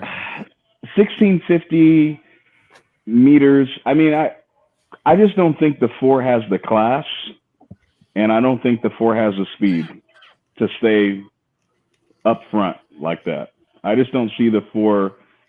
I don't see the 4 handling the mile very well. I think the 4 needs more. I think the 4 is like an 1,800 meter horse, is what I think, or further, maybe even 2,000 meters. Personally, do you think I like the 4 a little bit as a long shot, Jimmy, as I do? mentioned with the 1, but I think the pedigree is very strong.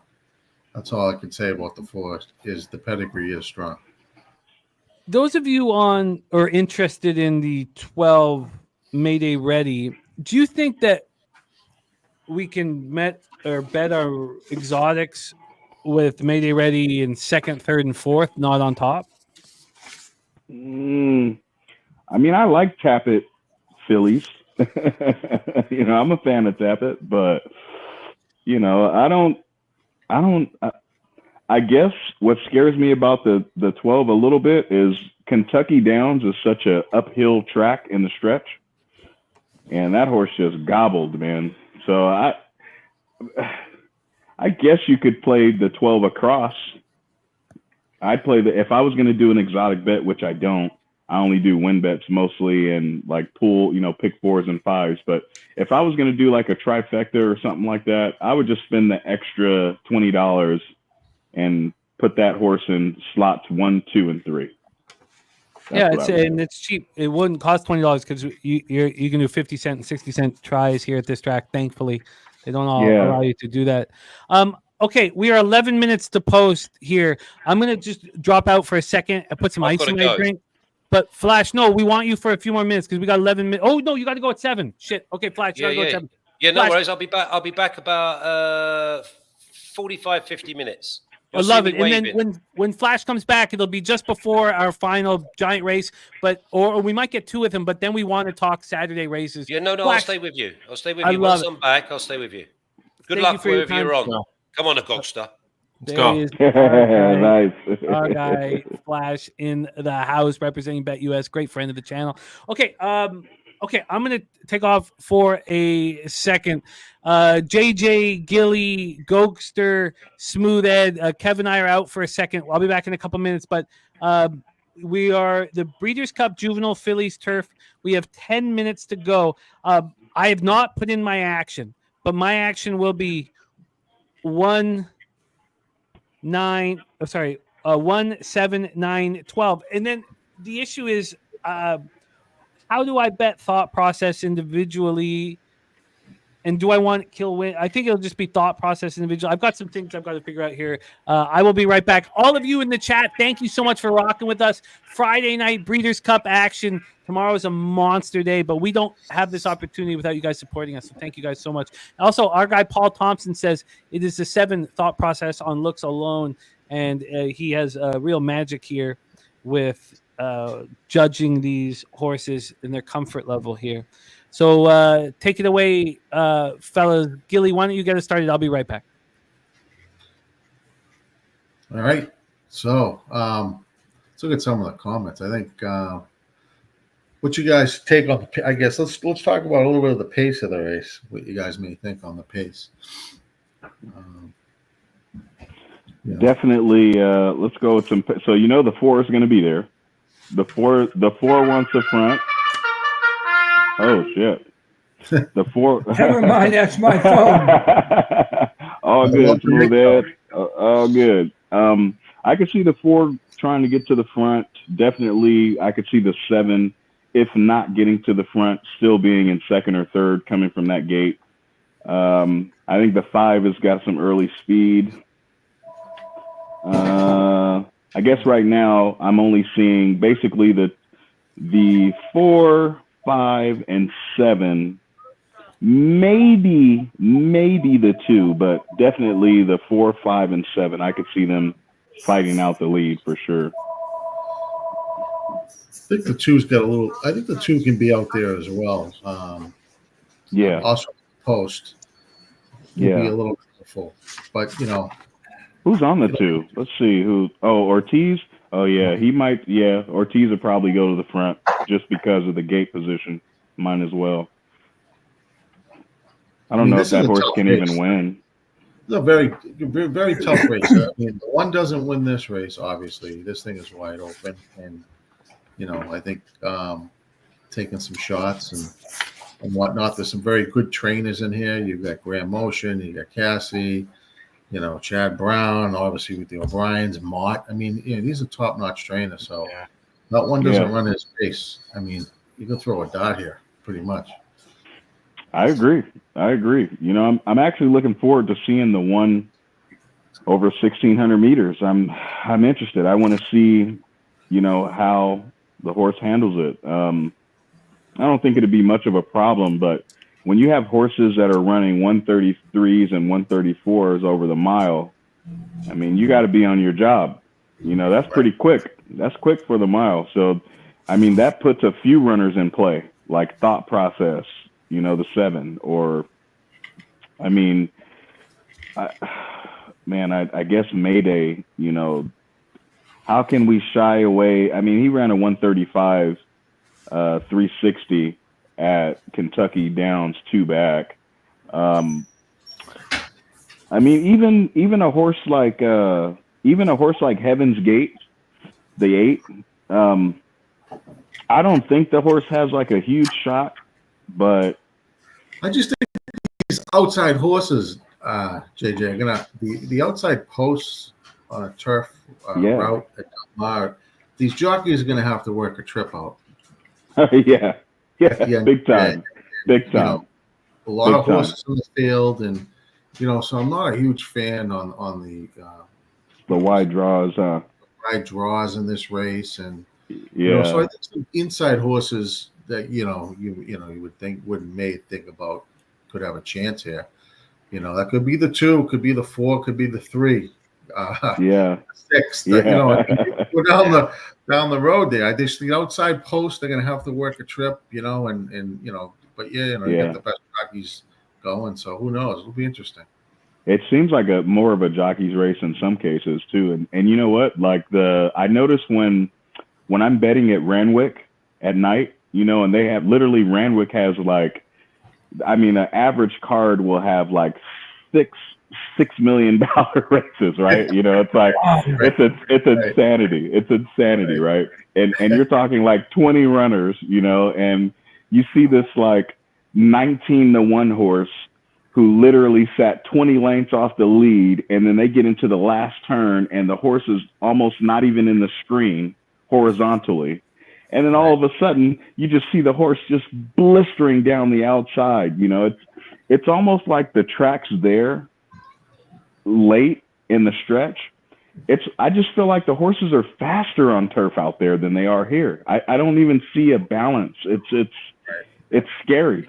So whenever those horses come out here, like Aiden O'Brien, great trainer, obviously. I've always been a very big fan of Andrew Balding, great guy. I'm surprised Gosden doesn't have any horses out here. No Gosden horses. That's a shocker. These guys, man, they train monsters on the turf. Just like, wow. So I wouldn't even think to bet on the U.S. horse on any turf race when they're involved. And then even the Japanese horses, right? Like I was watching that or betting that card, I think like 4 or 5 days ago in Tokyo, where they had like a couple of $3 or $4 million races, and Christopher Lementaire annihilated that card. He won like the first 6 races straight. I'm like, who does that? Yeah, he's a very good jockey. Man. I'm just gonna give on my plays here, guys, real quick. I think the one's gonna win. It's hard to not take. That's nice. He's gonna go run there. Right on the rail too. Yeah. So I'm gonna go 1 to the 4, 12, 13, and then 4, 6, 7, 9, 12, 13 trifecta. Woo! Try to slam dunk him. 4, 12. Whoa, Cokester, can you hit me with that again? We're going 1 to the 4, 12, 13, and then 4, 6, 7, 9, 12, 13. I like it. I wonder if I should. I'll be right back. Okay, no worries. Okay, well, I'm going to put my first 2 spots here in the chat. Maybe I should just leave it at this, but I'm trying. I'd prefer to have $30 a race. That's my wheelhouse. This is 50. That's a 1, 7, 9, 12 exacta box for $3. Try box for 60 cents. The problem is that I'd like to have some action in on thought process just alone, but a 5 to 1. That's good action. Yeah. That's good action, man. Like 5 to 1s, that's money. I really don't like betting U.S. horses in turf races like these, but I can't look past the 7 or the 9. I just can't. And I'm a big fan of any horse that comes from another country, man. Those horses are a different breed on the turf. But today, I just really, really like the 9 in Lascano on turf. And I also think the 7 looks fantastic, So I can't bet on 2 horses. I'm not that kind of guy, but my win bet, like I said, is on the 9 on kill win. That's where my money is at in this race. And I wouldn't be surprised if I lost to the 7. Now, the only thing I'm gonna mention about the 9, and I think this stems from coming from Kentucky Downs. Yeah, they're like for I don't know. It's like crazy. They just do not somehow produce out here. So I think that's kind of a negative going against the 9 a bit. Yeah. I hear you. No, I hear you. I received that. Yep, I received that. Loscano he's just one of those jockeys that on turf, he just finds a way to have a stream, some type of opening. But again, he's going to need a good ride too. It's not going to be a cookie cutter type of ride, but I think the easiest ride is probably going to come from the 7. I think the 7 is going to have one of the easier rides, as long as a clean gate break, right out the gate and bring her up to the front. I just don't see the 7 having any trouble getting in a good spot early, but the 9, we are going to need something really good, like really, really good, like ride like a girl in the Melbourne Cup good. I wonder if okay, we're loading up here, race 8. Oh, no. I show that 9 is pretty strong in a couple categories, too. You got that right, Smooth Ed. All right, I'm going to make a quick bet, win bet on the, if I can get it in. All right, good luck. Yeah, good luck, everybody. Here we go. The $1 million Juvenile Fillies Turf. What am I doing here? Oh. Okay, here we go. Good luck, everybody. We are traveling. Let me get this up here. Ooh, this is a big one. We are traveling a mile here on the turf. This is fun. Lake Victoria, the huge favorite. Roger Moore, Aiden O'Brien, undefeated. They're at the post. Good luck, everybody. Thank you for rocking with us. The Breeders' Cup is here, baby. Thought process here. There they go. And a great start for the 7 thought process. A terrible start for the 14 and Shota, but I think that was the plan. The 9 here, Kill Win, great start as well. So it's a 7 and 9 up front. We're going to get that opening quarter up here shortly. But it's a wonderful opportunity for us here. We know, all of us who watched Hector Barrios over the years knows that he loves these front runners, makes it simple for him. Yes, he does. And there he is in front with thought process. And we know Flash has thought process at 8-1. 8-1 is what he moved on thought process.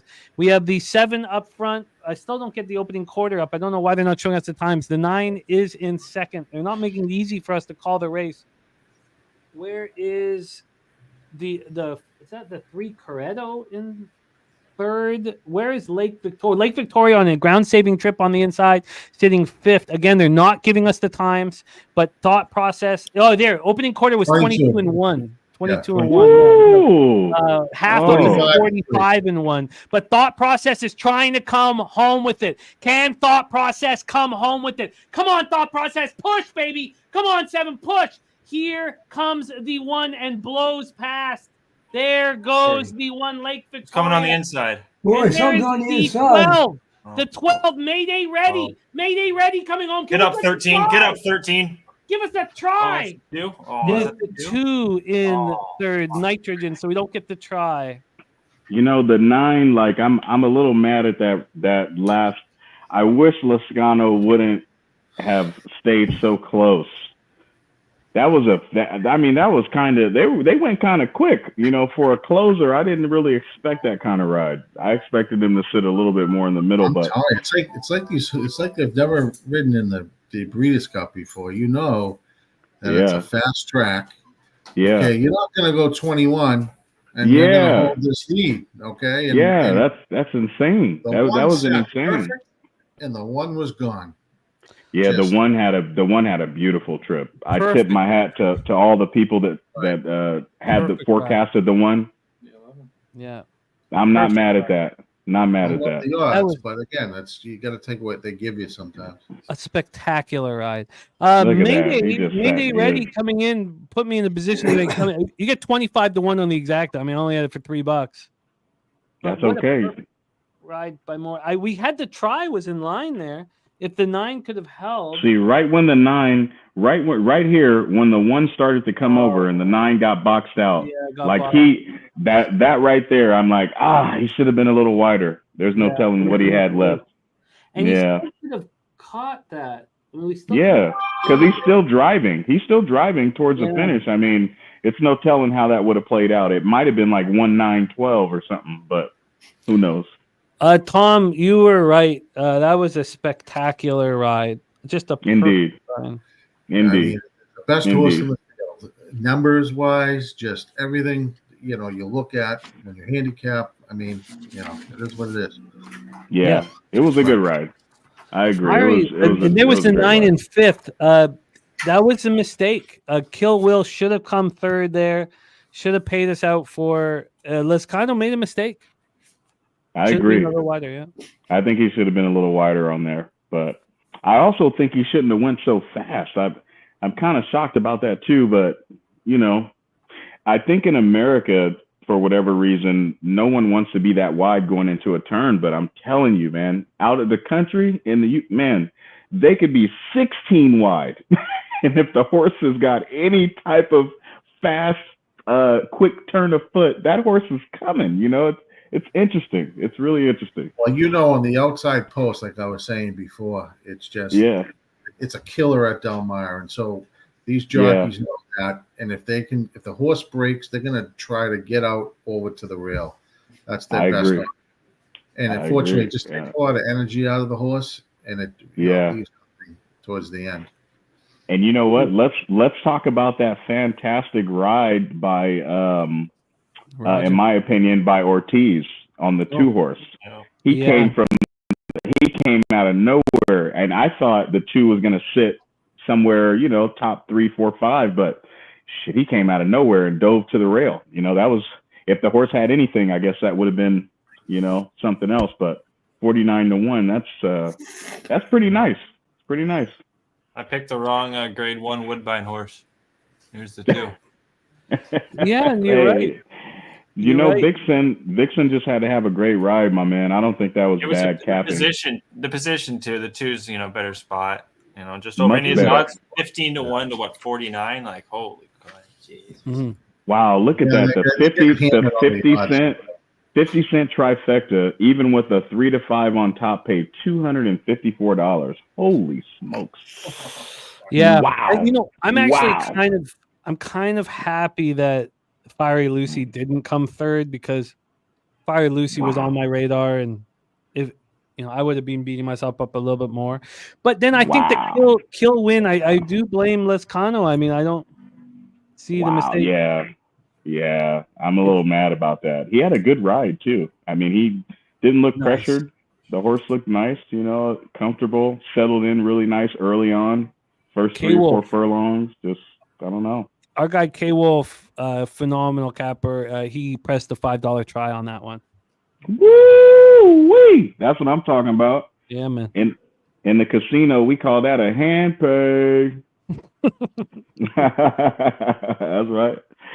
Hey, my man Jimmy, look, I wanted to let you know, tomorrow you guys start the show at 12:30 your time or my time? Our time. Your time. So that's wait, sorry. It starts at 12:30 our time. That's when it starts. Right? 12:30 your time. Yeah, so that's what time is that out here? I think I'm ahead of you guys, 9:30 your time, but that seems like early for it. That's early. I think it's the other way around. I think it's 12:30 your time. That's what I was thinking, and then 3 or something you guys' time, right? Or 2:30 or whatever. No, it starts.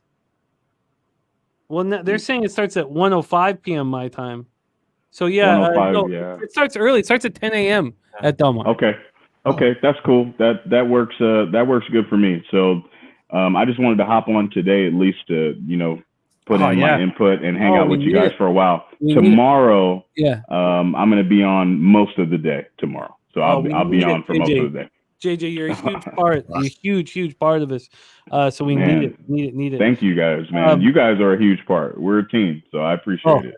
No doubt we are a team. No doubt. Yeah, so we start at 10:05 in the morning in Del Mar for race 1. 10:05. Okay. 1:05. So I might push it back 15 minutes or something like that. But yeah, we start. It starts at 10:05 in the morning, and we go I think we'll go till about 10 o'clock at night or something like that. Yeah, I got you. Okay, yeah, just shoot me the link. I'll see you fellas tomorrow. The ones that are not on, I'll maybe see you in the chat or on Twitter. But if you are on tomorrow, great. I hope you guys slam the rest of the card today. But I got to get going, my man. JJ, we love capping with you, man. Thank you for making time for us. Love to the fam, and can't wait to rock with you tomorrow, man. I can't wait either, man. Thank you guys. I'll see you guys later. Tomorrow? Yes. Yeah. I'm gonna be there, Kev. Tomorrow, Really? Manana. Yeah, I'm gonna be there. Yeah. Super Bowl tomorrow.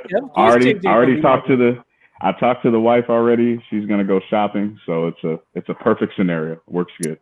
Perfect. All right, sounds I'll good. be on. I'll see you guys. All right, later. There he is, our guy JJ. Sometimes I'm right. Cam Raphael, we're on the only college football that we bet today was the opposite. We think that Genty doesn't get run. So the only action for us was the under 25.5 rush attempts. And it's funny, we almost took the under. I almost took the under 185 rushing yards. What is that now? That's now 187. And the rush attempts is still 25.5. I mean, if it's a close game, you're right. If it's not a close game, Genty's should be rested. So there's no reason to force him here. He's banged up. He's hurting. He's got a rib injury. The other couple injuries they're talking about. So that's the only bet I've made, is saying that the greatest running back in all of college football will not be used too extensively tonight. Is the only thing I've got. All right, let's move on to our next spot. We got 30 minutes here. So we have two more races that we're focusing on here in the Breeders' Cup, and we're going to start capping together tomorrow's card. We don't need to push too hard, but we're going to start capping that tomorrow. So tomorrow's card. Also, everybody talking about action. What action do you have? Who's got action? I've got the Magic +7. It's the missing their star player situation. I have the Lakers first quarter, first half after the debacle in Cleveland. And I have the Timberwolves -4, I bet I'm very nervous about. And then in NHL, I have 3 spots. I'd love to hear Gokster's action. I'm on the Rangers, who are already up 1-0. Nice. I really like betting great teams that aren't, that have lost their last game or have lost 2 of 3, which is the Rangers are in both. And the Senators coming off an 8-1 win. I love fading teams off of giant wins. So that was right in my wheelhouse. Now, we don't know if that comes home. I'm also on the Islanders, of course, backing the Islanders. I was just thinking you over there, Jim. It's interesting.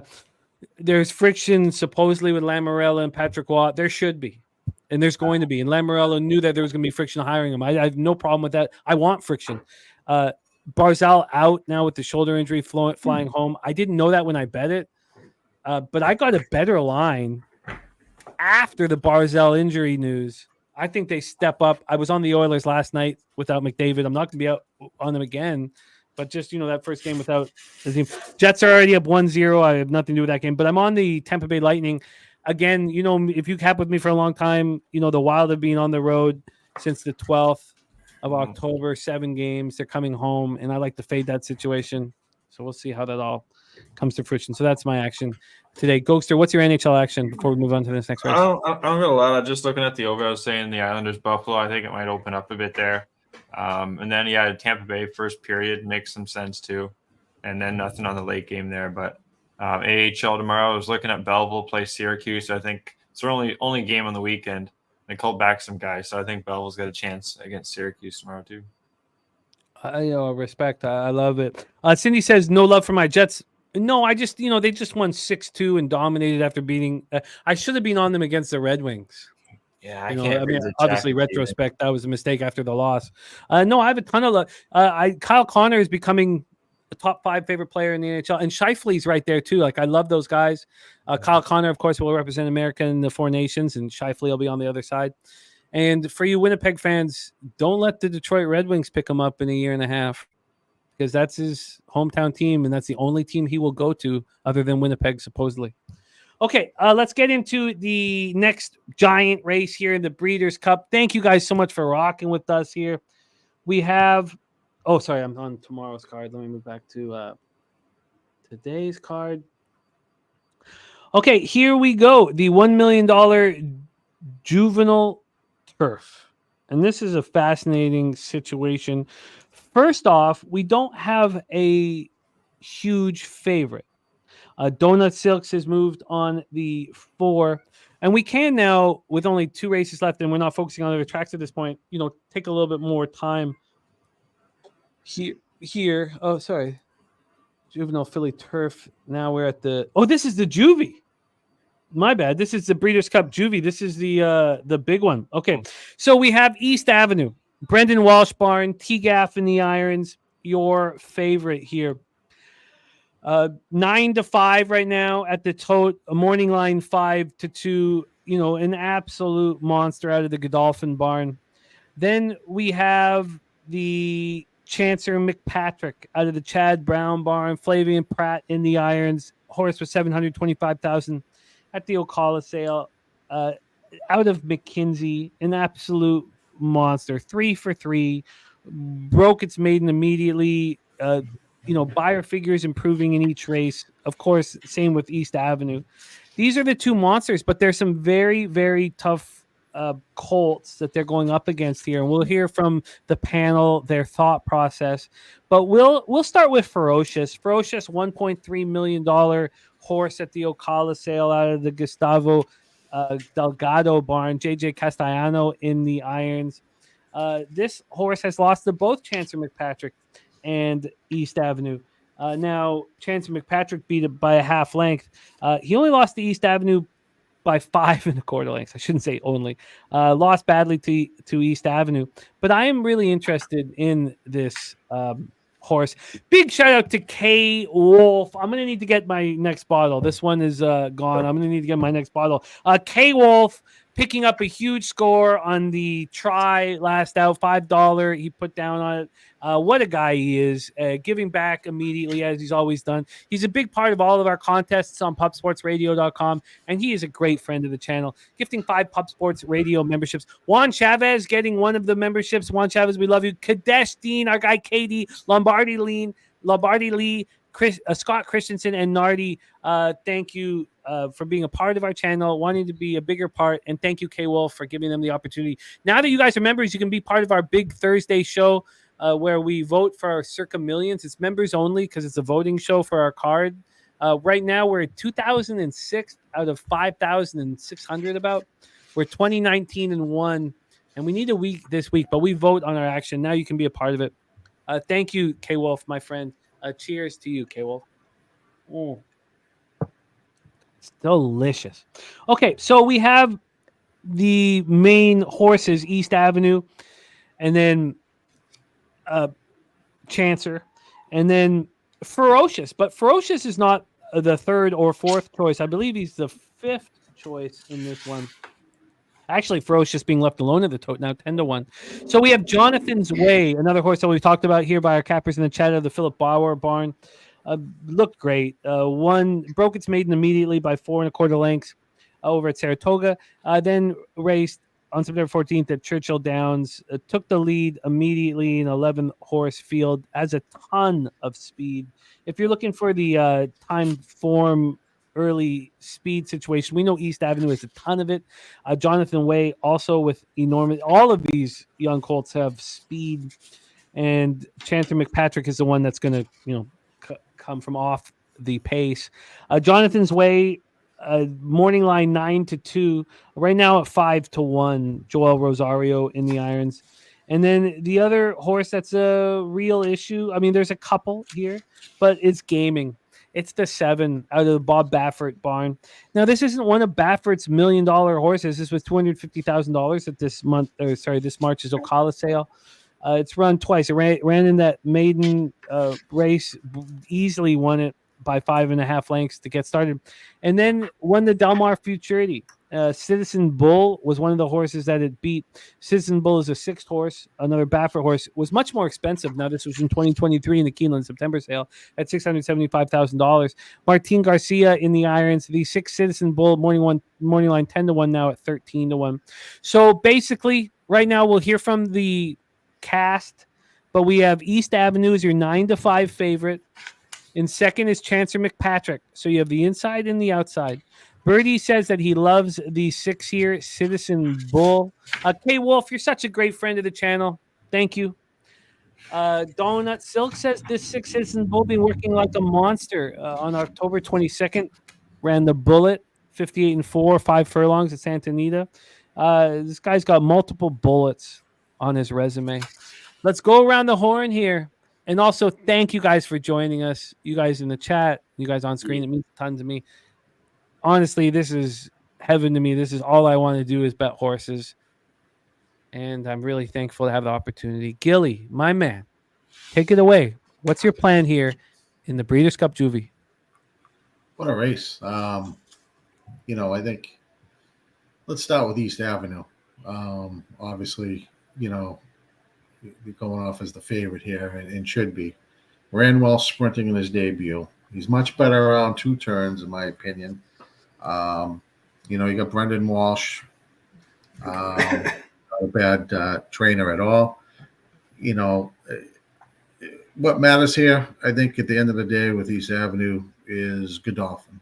You know, they're not always going to win, but you know, they run very good in big races, and this one's, you know, well schooled here, and it's going to be tough to beat. You know, moving down, let's, you know, it was a Chancer McPatrick. I think that people like as well in this race. You know, I think, you know, he's a top 2-year-old by far. Pratt's, you know, you got Pratt on the horse. I just think the post combined with the running style is going to make this a little bit difficult, I think, for this horse. So I'm definitely, you know, not using that horse. I do have the 1 as my top horse. You know, let's move to Citizen's Bull. I think Birdie likes this horse. Very good, solid pattern. Should run very well here. And I do like this horse a little bit in this race. You know, I think it can run pretty good here. You know, you get Baffert and, you know, local trainer, and, you know, hopefully this horse is ready to go. You know, so I'm going to have East Avenue. I will have Citizen's Bull, and then you know, the other horse I was considering to add on is Jonathan's Way. Ran well sprinting. You know, then he got a little better going 1-turn mile. So I don't think there's nothing wrong with this horse's pattern, so to say. If he can handle the shipping from east to west, I think he's another contender. So those would be my 3 in this race. When we're talking about 2-year-old colts, Johnny, are you concerned with the ship from east to west? We have no, unless you're, you know, getting some inside info on what he's looked like at the track over the last 5 or 6 days, we have no proof. Does that concern you enough, or do you just let that go? You trust Philip Bauer and just move on? Yeah, I mean, you know, anything concerns me when you're shipping, even when they're shipping overseas, obviously. You know, I don't think, you know, it you know, bothers me, not enough to take me off the horse. But, you know, I like to watch some workouts when they get over there, and you know, I think this horse has moved quite well over the track. So, you know, I think it should be fine here as my horse. So I get, you know, like I said, I get the 1. I think the 1's going to be tough here. That's why he's my A horse, East Avenue. Then I'll go with Citizen's Bull as the B, and Ferocious and Jonathan's Way as the C. All right, we are in business. We have double opportunities as well. That we're to this race, to the B. Is it this race to the Classic? Yeah, the Juvenile to the Classic. Yeah, it's Okay. available even for us here in Canada. Important to think about as well. So we'll talk about that. We still have 17 minutes. Smooth Ed, your plan of attack here, my friend. I have 10-1-2-6 as my. Of course, they're 1 and 10 are undefeated. I took those. There are 2 or 6 or more. So the horse I'm going to hope to get some odds on. You're going to get odds now. Citizen Bullet 12-1, I think, is wild. Getaway car. You like the 2 JJ Fernandez Baffert getaway Yeah, car. I'm going to put him as a long shot. 29-1. Yeah, a lot of hits on him. Wow. Very, very, very interesting here. So he's definitely be a long shot single, that's for sure. Oh, wow. Shout out to our friend Ken Mizrahi. He told us that Dylan Cousins was going to score tonight. He's been so disappointing this year. What a call. By the way, Jackets have tied it up at 1. What a call, Ken. And I even called it out on our show today. Ken, great call. That's a beauty, man. Cousins scoring his first of the year. You calling he does it in the first period? Kenny, man, that's a great, great call. Mr. Gogster, $1 million Breeders' Cup Juvie. Your plan of attack? I think the 10 is deadly here. It's a major closer. The Chancer McPatrick here sounds like an Irish horse. Grade 1s, 2 grade 1s, Jim, a heavy closer with Pratt. It's on the outside, but he won both of those races on the 9 and the 8 hole. And then 100,000 maiden special.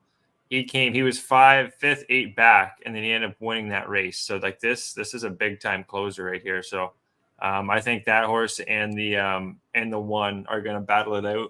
And then I got the 5 Jonathan's Way, and then the 7 Gaming 2nd, 3rd for a trifecta. So I think top 2 horses there, Jim, 10 and the 1, and then 2nd, 3rd, 7 and the 5. Gaming being bet down. There's horses that you have that I like quite a bit. My uncomfort here, and Guillermo Zertucci saying the 6 Citizen Bull has won over the track, won at this distance, and has the better works out of the 3 Baffert horses. My plan was just to use East Avenue and Chance McPatrick with Ferocious, who's now 9-1.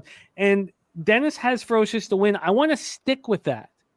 But I'm telling you, the Citizens Bull love and Guillermo backing it up is interesting.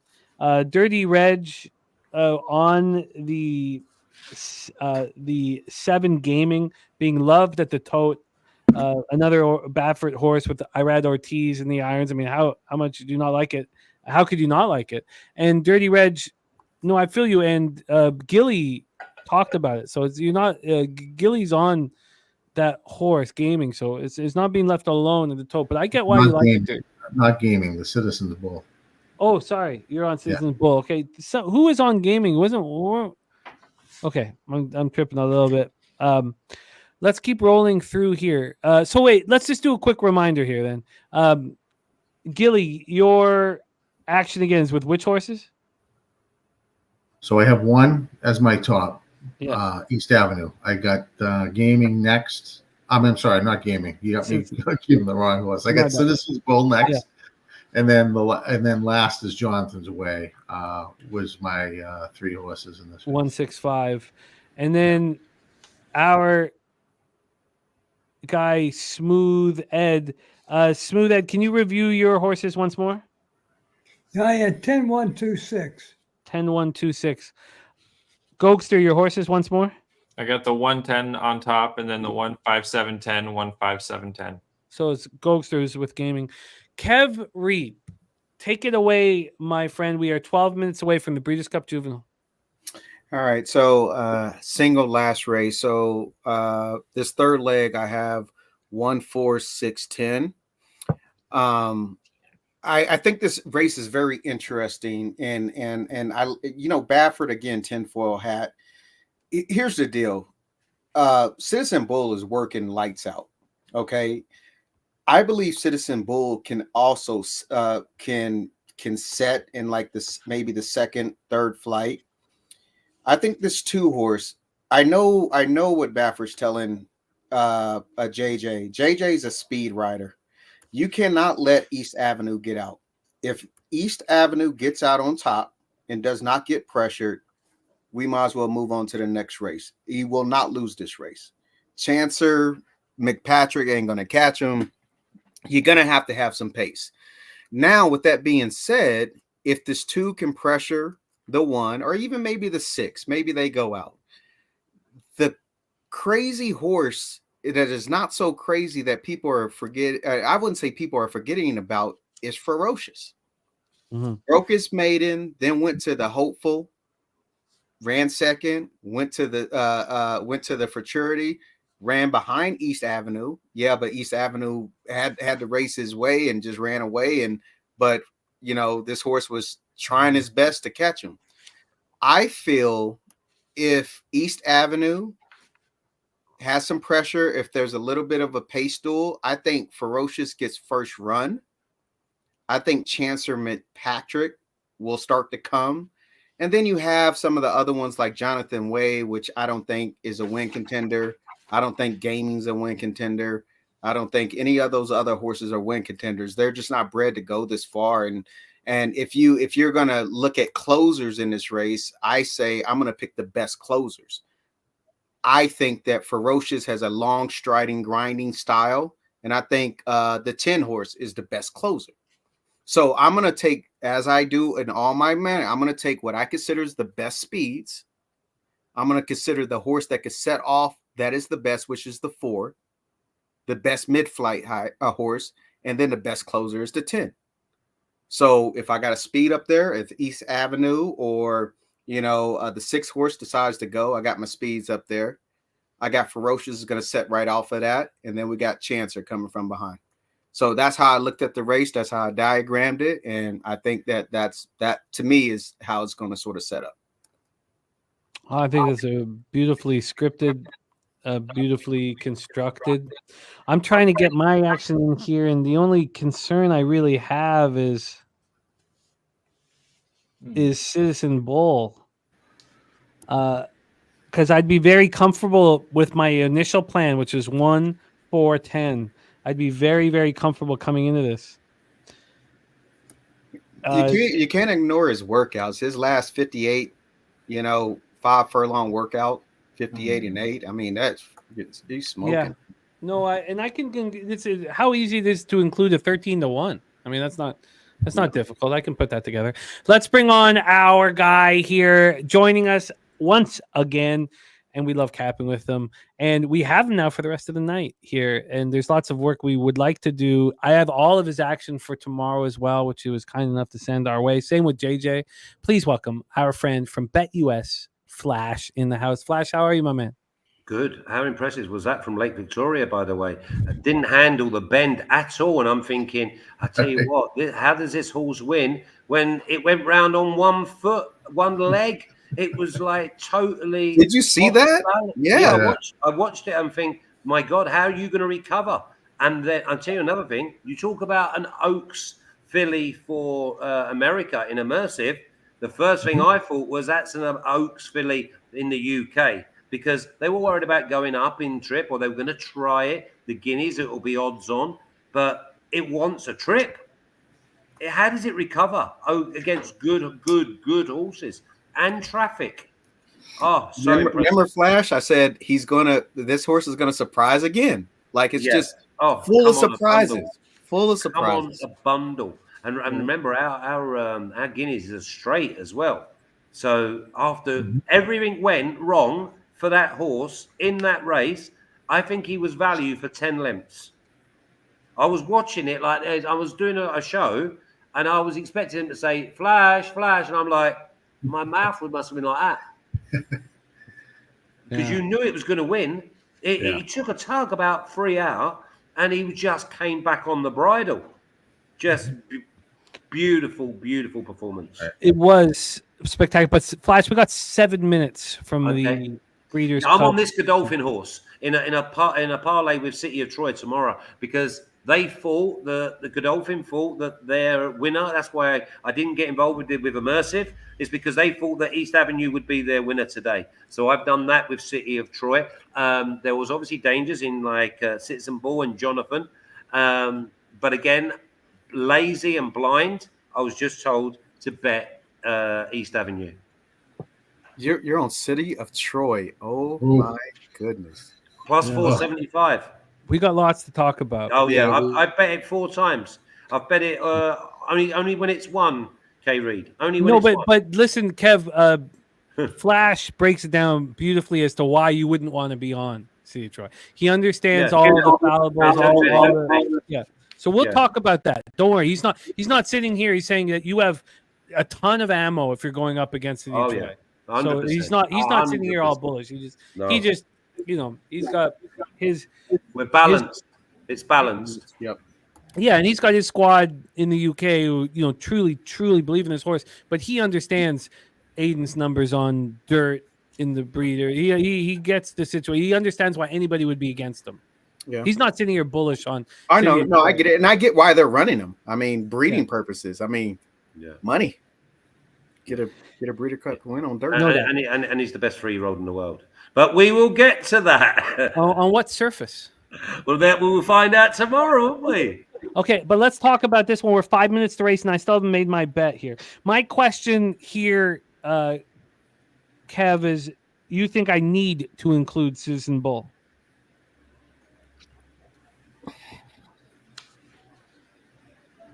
Kev? Who do you have now, Jim? It's gonna be. I mean, I have him in my action just because of the way he's working. I have 1-4-10 with very, very comfortable 1-4-10. Leave it alone. Leave it alone. Yeah. Leave it alone. I would like to. I was my plan coming in, and then Dennis bullish on the 4 is exactly what I needed to hear. I can, this field isn't big enough to add a 4th horse, honestly.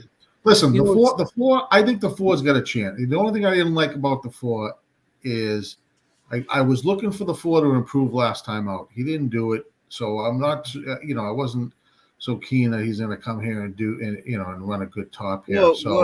Well, Gilly, he was chasing East Avenue, man. He was trying, I mean, that was just my only gripe with the 4. Yeah. I mean, I 4's, definitely has a chance. So there's no question about it.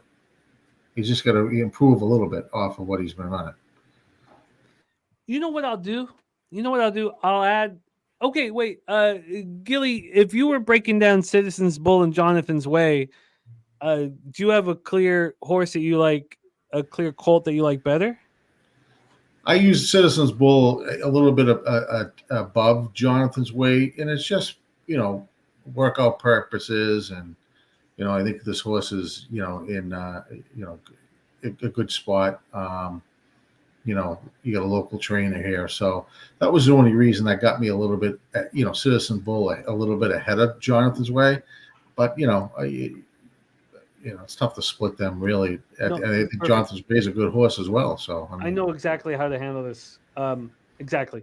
I can keep my $5 exacta box 1-4-10, and then I can bring in Citizen Bull. And instead of having a $1 try with 3 horses, I can do a 60-cent try with 4 horses. 44.40. I mean, that's fine. And I know we're doing just a half day today, but I still need to I succeed best on these days when I stay in that $30 to $35 wheelhouse a race. When I start moving to $50, $60 a race, it just gets I get a little sloppy here. Very comfortable here. So I'm 1-4-6 60-cent try box, and I'm 1-4-10 $5 exacta box. I feel good. Feel very good. Very excited.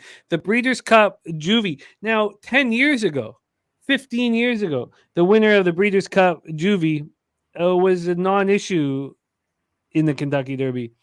That's changed.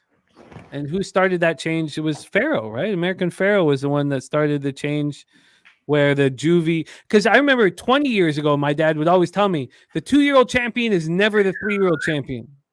And that changed, and it's fun that it's changed. It makes things more exciting. Christopher Inc. says, I'm worried, though, Jimmy, that might be setting up for who I think is Japanese best shot tomorrow. You know who that is? Not sure yet. We all know that.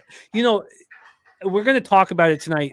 Before we close shop on today's show, we're going to talk about the big races tomorrow. And Forever Young is just, but I'm just thankful for competition for the first time. And and that's why I'm so happy that the City of Troy is racing in this one tomorrow, because we get the best horse in Japan. We have Asia's best horse, Europe's best horse, and America's best horse and they're all racing, and that's what this sport needs, and that's what we need as thoroughbred cappers. So I'm very, very thankful, and it is street season. Amen I about love it. that. Love it. It's huge. It's what we were looking for. It's what we've been dreaming of. Yeah. Paul Thompson backing the 5. We have, this is the first time we haven't done a full Friday, and it's only because I'm not doing betting with the bag. I'm only doing betting with bag 2 days a week, and I needed to do it at least 2 days a week. So I just feel like we're just getting a little taste of it. I cannot wait to study until 2 a.m. and wake up at 7 a.m. with this like that. It's just such a joy, and you guys on screen and in the chat make it so much fun. So thank you guys for rocking. All right, we are loading up for the Breeders' Cup Juvenile. Good luck, everybody. This is as big as what I'm surprised this isn't a $2 million race, but is what it is. Good luck, guys. Take me out. Okay, I will. My man. I got you. We're traveling a mile in a 16th here. Good luck, everybody. We are loading up into the gates. Your favorite East Avenue and Tyler Gaffaleone in the irons. We have long shots beside them. The 2, 3, the 9s coming in. Ikoro Azel. We already saw Ikoro Siege fail to Menace. We'll see what happens here. The Chancer McPatrick is coming in. So is the 5, Jonathan's Way. Obviously the plan is to get him into the gate late, little fractious at times, and we need him to fire as soon as the gates open. Not me, myself. Tom Leach on 110.7 boxed. Good luck, everybody. They are off and racing. A poor start for Shin Believe, the Japanese horse. Poor start for Shin Believe. Hill Road also back. East Avenue. Maybe he's comfortable getting off in that spot, but certainly did not get out of the gate comfortably. We have the 7 Gaming and the 6 Citizen Bull up front. The 2 Getaway Car looming dangerously with JJ Hernandez. We'll get that opening quarter up here in a second. We also have that opening quarter in 23 and 2. Can Citizen Bull hold on at this point here? We shall see. So the situation is your favorite East Avenue is sitting in 6th or 7th. He's been moving forwardly along the inside, but certainly not in the position that he hoped to be in. The 5, Jonathan's Way, also in traffic. This is a very difficult spot for everybody involved. 47 and 4 half, and Citizen Bull and Martin Garcia trying to come home with it. The 7 Gaming on the outside of Citizen Bull. We have moving into the stretch, and it looks like Gaming is continuing to make stride, but not enough. Moving into the turn here. Let's see what happens here into the stretch. Can Gaming move and Irad Ortiz get Citizen Bull? No, he can't. Citizen Bull is coming home. Now, is Gaming the clear second choice? It looks like that's the case. Wow. Looks like we're going to finish off 6, 7. Great call, 6. 6, Yes. 7, 3. Nice. What a call by G. Love it. Dude, that was in. I had 15 to 1 in the pick 4, so that's that's incredible. Yeah. I did. I thought I saw a comment in the chat about workouts and what's important about workouts. Sometimes it just how the horse is, not necessarily sometimes their number, is that they're in good shape, they're ready to rock, and they're ready to run a good race. So workouts carry a lot of weight. So just be mindful of that moving forward. If you guys, don't look at workouts, it's very strong angles. And another thing too. Oh, look at that. Oh, Spinny is alive. This is a payday. Awesome. Because remember, you had a 12 to 1 shot. Love it. A 15 to 1 shot.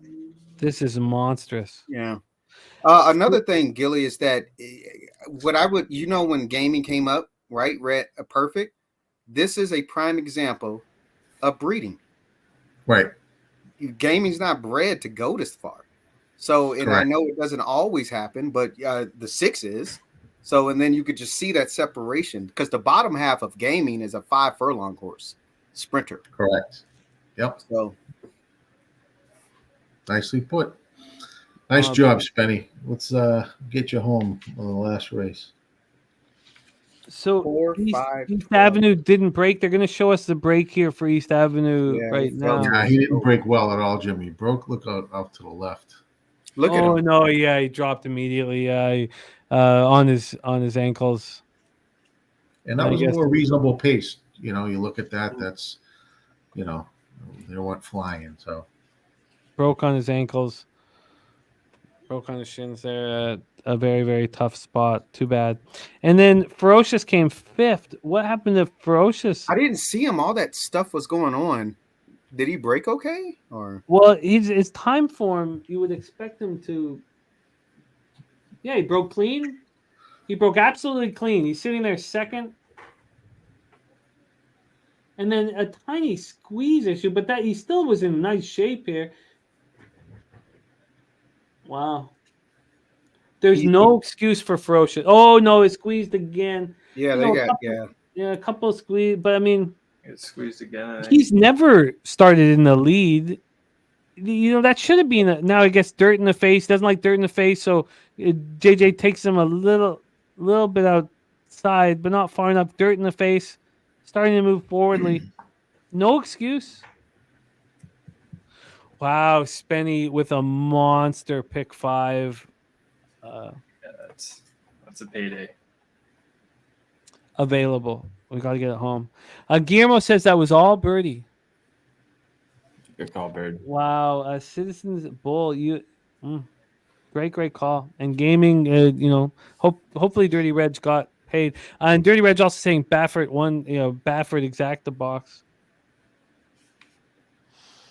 Oh no, it's bad. Oh yeah, Razor with the flex. First, second, fourth.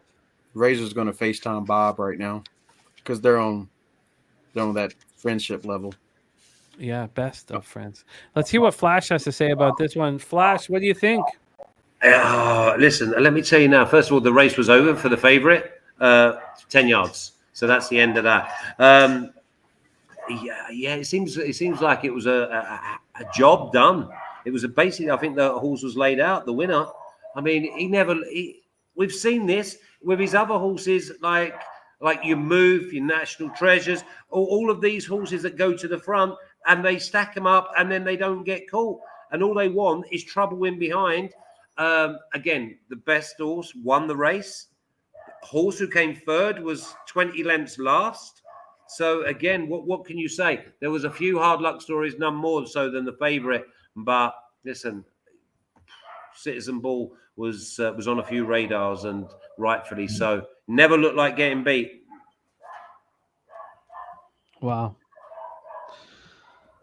Wow, what an interesting situation. Okay, we move on to the final race here on the Breeders' Cup. We want to talk about Breeders' Cup action.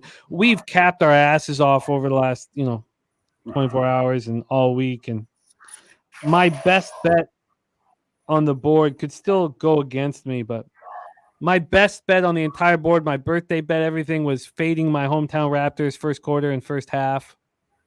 It's 20-8 right now for the Lakers. That can change. I don't believe in good luck, bad luck. I don't care about talking about it. We are 1-1 in the Islanders Sabres game. I'm on the Islanders. 1-0 Rangers Ottawa. I'm on the Rangers. And then I'm on the Lightning that's waiting to be played. Let's move on to our next race here in the Breeders' Cup. It is the Juvenile Turf, which is the perfect race for our man Flash to get us rolling here, as we know the importance of these Euros. So take it away for us, Flash. Get us started. We have Al Qudra, the 4, James Doyle and Charles Appleby, morning line 4-1, now 5-1. Zulu Kingdom is your favorite right now. Flavian Pratt and Chad Brown. That was not expected to be your favorite. I imagine that's sharp money. Zulu Kingdom is Dennis Garcia's choice here. So Zulu Kingdom now your favorite at 3-1. New Century was your morning line favorite. Yeah. And now at 5-1. Henry Matisse, I love, and we've already seen Ryan Moore's spectacular efforts in the irons. Amori City with William Buick and Charles Appleby is a horse of high interest for me. So let's let our man Flash take over. What are your plans? What are your You thoughts? can throw a blanket over him, Jimmy. I mean, again, this is one of them races where I'm not getting involved because I think New Century was the obvious horse. You've got Godolphin represented with their best. You've got Ryan Moore and Coolmore. You've got everything you'd want, and yet there's also a Japanese horse, by the way, in number 1 that's unbeaten. So you're going to get like 4-1 the field. I think 3 of them are 4-1 at the moment. Zulu is at what 6-1. We're just guessing. We are just guessing. Zulu's at 3-1. No, it's 6. I'm looking, in America, but I'm giving you because they're English horses. Okay, I'm giving you the English money. So basically, we've got 4-1 New Century, 4-1 Henry Matisse, just gone 9-2 plus 450 Alquedra. 8's Amori City, and then Zulu's 6.5s, and Santano Carnival is at 10s. It's so competitive, I wouldn't even know where to start with this. Really, I wouldn't. Can I ask you this? I obviously we've been watching these races, so I watched was it the Vincent O'Brien? Yes, I watched the Vincent O'Brien, the Grade 1. Matisse came flying late, but Siegel's 11 was so green. His head was like ajar and to the left. He was so green and straight, and that gave me a lot of interest in Siegel's 11. He's getting no interest at all at the tote. Amari City getting way more, and Amari City was in that race. And Seagulls is behind Shadow of Light, who's a massive horse going into this winter. And then when it disappointed last, it didn't like the soft ground. So there's excuses, and it's run up against the very, very best. So and the reason it's almost like a sleeper out the back is because there's 5 horses you can throw a blanket over at the top of the market. It's going to be like 4-1 the field. This. Yeah. So at this point, you have not moved? No, I'm not going to move. As I said, I tell you what I did. I did a $40 parlay with City of Troy with that thing, and I had $50 on the other loser that we had, and I had 50 each way, or 8-1 on the horse that fell apart in Victoria's race. Wow, here we Just go. going easy. Just going easy till tomorrow. No, I get it. Here we go. Spenny loving the 12 Amore City. Tom Leach backing the 12. Birdie on the 11 here, New Century. Gilly will get rolling through. Take it away. Your plan here for the Breeders' Cup Juvie Turf. Well, I got just 4 horses that I'm alive to for the pick 4, but nice. You're live to the pick 4. Yeah, so I have the 4. Obviously, I think this is, a very good horse. To looking at a top figure coming out of the last, this one makes it a strong contender for me. In this race, so obviously I have this horse going. I also have I got Dream On as well. I think this horse can move a little bit forward here. I would say he's borderline contender, but I did include him as well. The other horse that I have that's going to be a long shot. Sorry, Gilly. Who is the borderline? Dream On. Okay. And the next kind of a long shot that I have here is the one horse. And I think it's. I like the fact that it's drawn in here. This is a tough, like Flash says, this is a very, very difficult race. So, I wanted to take a couple of horses that I think, hopefully, will show up, but you don't know. I also have Menti, as well. So I have the 1, 2, 4, 10 in this race, but I'm not confident in this race. Like Flash says, if I wasn't alive, I wouldn't be playing this race. You move forward to tomorrow. These are difficult races. At Del Mar, again, 2-year-old, great at 1 on the turf. it is what it is. But that's what I have. Well, there are big payouts for you guys closing your pick fours. So you have 1, 2, 4, 10. Correct. Huge payouts. I'll give you just a 60 cent here. The one for 60 cents up here in Canada, $900. The two, 1,300. The four, 400, and the 10, just over 1,000. Guillermo is 4, 5, 10, 11, 12, 13. Why are you leaving New Century and Henry Matisse out of your action, Gilly? I can't. I'm not going to take a low price horse in 11th spot on the turf here. I just think it's. I think the post could compromise this horse, so I didn't really include it. When I looked at this race, Jimmy, it just, to me, it's not as strong as some of the other singles, or the other horses that I love that were, went off at the prices that they did. I mean, this is difficult, and I think if New Century drew in a little bit closer down towards the rail, would definitely, to me, up his chances, huge in this race. But that's why I didn't use the 11. What was the other horse? It was Henry Matisse, the 13. Again, outside post for me. Yeah, he's going to work a trip. I mean, the horse does have a shot. Very, very well bred for this horse. I'm just, again, I have a thing, with Delmar and that outside, the outside post, and so you're gonna have to work out a trip here. So 4 penny bombs. We have the 4 paying 11K, the 5 paying 14K, and the 12 paying 15K. So he's got 4, 5, 12. That's Where are good, we? Mr. Bomb. 4 Al Qudra, the 5 Zulu Kingdom, and the 12 Amori City for our guy, Mr. Bombs himself. Lucky Power 4, 5, 11 here. Let's go to Smooth Ed. Smooth Ed, your plan for the Breeders' Cup Juvenile Turf? Well, I have this notice as a chaos race, which means, wow, pretty tough to bet. If you bet anything, it's going to be long. I had, just by my numbers, I have 11, 13, 5, 9 would be a very long shot. But I think it's a very tough race to bet.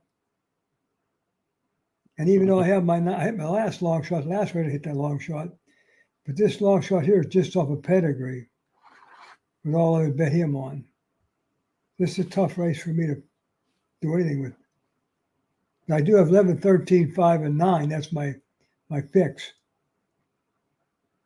But the only one that even looks worse, wow, there's a 9, and he's got to get a lot of odds to get him. 35 is pretty good, though. Huh. What a fascinating, exciting gambling spot. Let's hear from our Spenny says sweating bucket. Oh, those are dollar payouts. So he's got 60 cents. So 66, 85, and 9K. Still wonderful opportunities for you, Spenny, my man. Let's hear from Mr. Gokster. Gokster, your plan of attack here in the $1 million Juvenile Turf. I like the 4 horse here, Al Qudra, the Irish horse. I also like the 11, the 2, the 5, and the 3. So I'm going to box the 4, Jim. 4 to the 11, 2, 5, 3, and then vice versa, 11, 12, 5, 3 to the 4. 2 horse, though. I think this 2 horse coming off a grade 1, another Woodbine horse, Mark Cassie. He's already done well. Right behind New Century and the 4 horse, who I think are right there. So I think this 2 horse could sneak in there possibly. God, this is such a fun race. Okay, let's hear from Kev Reed. Kev Reed, the Breeders' Cup Juvenile Turf. So I'm alive in the pick 4 to the 1 horse, the 10, 11, 12, and 13. All outside. With the 10 horse, I think that the 10 horse could be, and I think it should be. I think Johnny V should go and just take this horse to the lead. I think the only other horse that may try to run with them is maybe the 2 horse. I don't really see any other speed in this race besides the 10. So speed on the turf at Del Mar is always a good thing, especially if you let them walk. The outside post at Del Mar is what I prefer because it's a long run up to the first turn. They can get settled. But typically when they're coming down the lane at Del Mar, guess where them horses are coming? Right in the middle of the track. They get off the rail, they come down the middle. Playing post positions as well. I think that this 11 horse and this 13 horse, I think these horses are beasts. The 13 horse is going to have to get over and just settle. The only thing that worries me a little bit is, again, the pace dynamic. Is it going to be a fast enough pace? So when I'm constructing this, I need to back myself up. So I'm like, if they let 10 walk, and we read that book before, then all of a sudden they're like, man, it wasn't a fast enough pace for the closers to code. But if we can get some pace up, I think that I have the best closers here. I think I have New Century, which is a monster in my opinion. The 13, I really like this horse as well. I love Henry Matisse. Yeah, I love that. Yeah, the 13 I really, really, really, really like. And then the 1 horse, which is, I kept going back and forth with this horse. And it's a Japanese horse. Is breaking down at the rail. I don't know exactly what's going to happen. I don't know if they're going to try to push this horse out. I just really couldn't figure it out, but I couldn't leave him off my ticket just because of the unknowns. And it seems like a really solid horse. So 20 to 1, bet down to 9 to 1. Yeah. And I just don't know. I mean, I was talking we were talking about the pace of this race and trying to figure out, okay, what horses are going to go, who are going to set. But again, I'm trying to play this race as trying to get some front end and trying to get what I consider breeding wise, the 11 and the 13. They want every bit of this and can probably keep on running. So if they can just, have a clean trip, do not get into trouble, and just come, one good run at the end, I think they'll be there as well. So like Flash said, this race is again, it's just a crazy race, So I want horses that are not going to be in trouble. So that's why I'm going to the outside. Are you surprised Zulu Kingdom is bet down to 7 to 2? Because I am. Yeah, I mean, it could be Pratt, Pratt on the turf, and I mean, it's Pratt and Chad Brown, but I mean, I didn't really see anything. I mean, the horse is undefeated. It's working well. I don't know from the breeding side. I mean, it's bred for turf, obviously, but I don't think, I think it, I don't know. But it didn't really strike me, and then it's in post position 5 as well. So, I just think that in these big old turf races, having clean trips, not getting into trouble, not getting squeezed back, not getting all that other stuff is just as important as trying to find the best horse.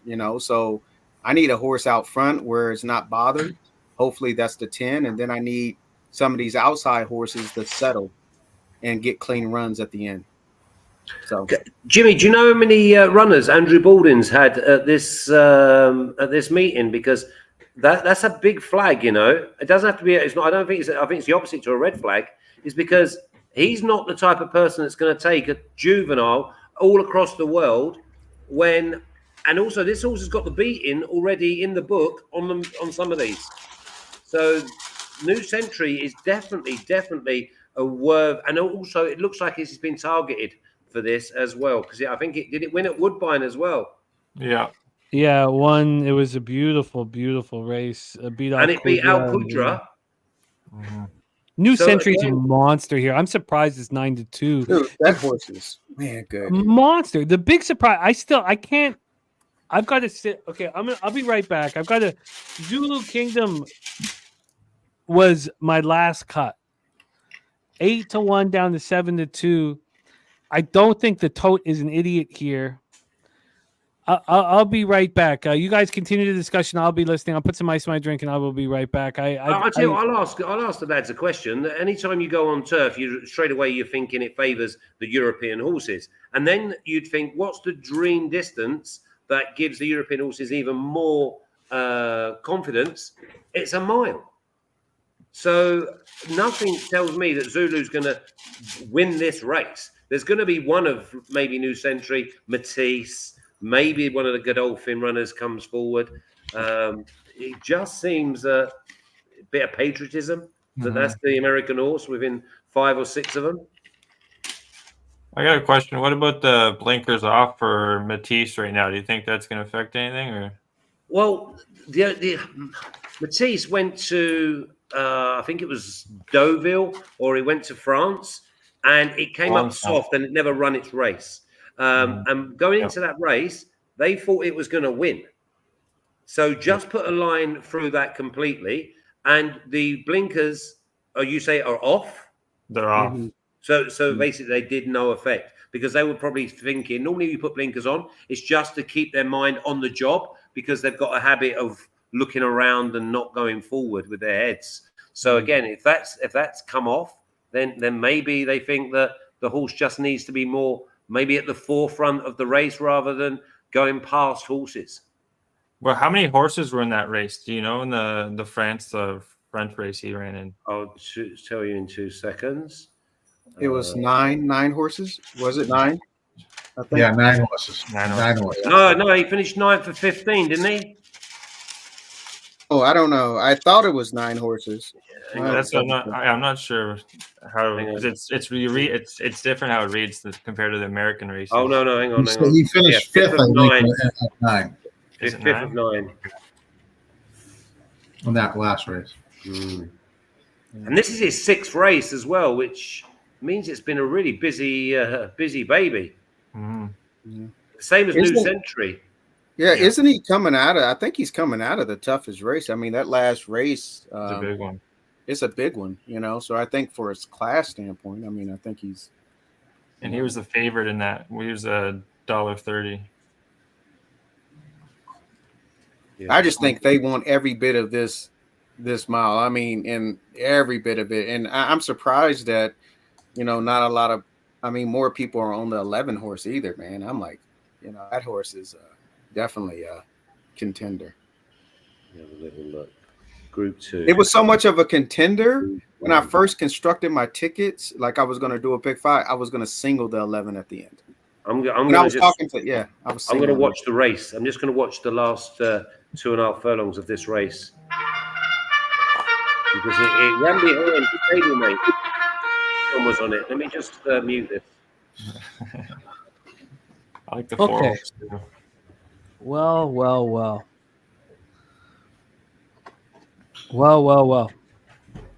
I can tell you my birthday bet to King Al, Lakers first quarter, -2.5. They cleared it by 24. Nice, brother. I mean, we need more than that, but that's the first quarter, first half's half my action in NBA. Unfortunately, I have the Magic here to fight without Banchero, and they're down 19. What? Who's down 19? The Orlando Magic. Oh, great! That's my biggest bet of the day. Is -4 first half Cavs.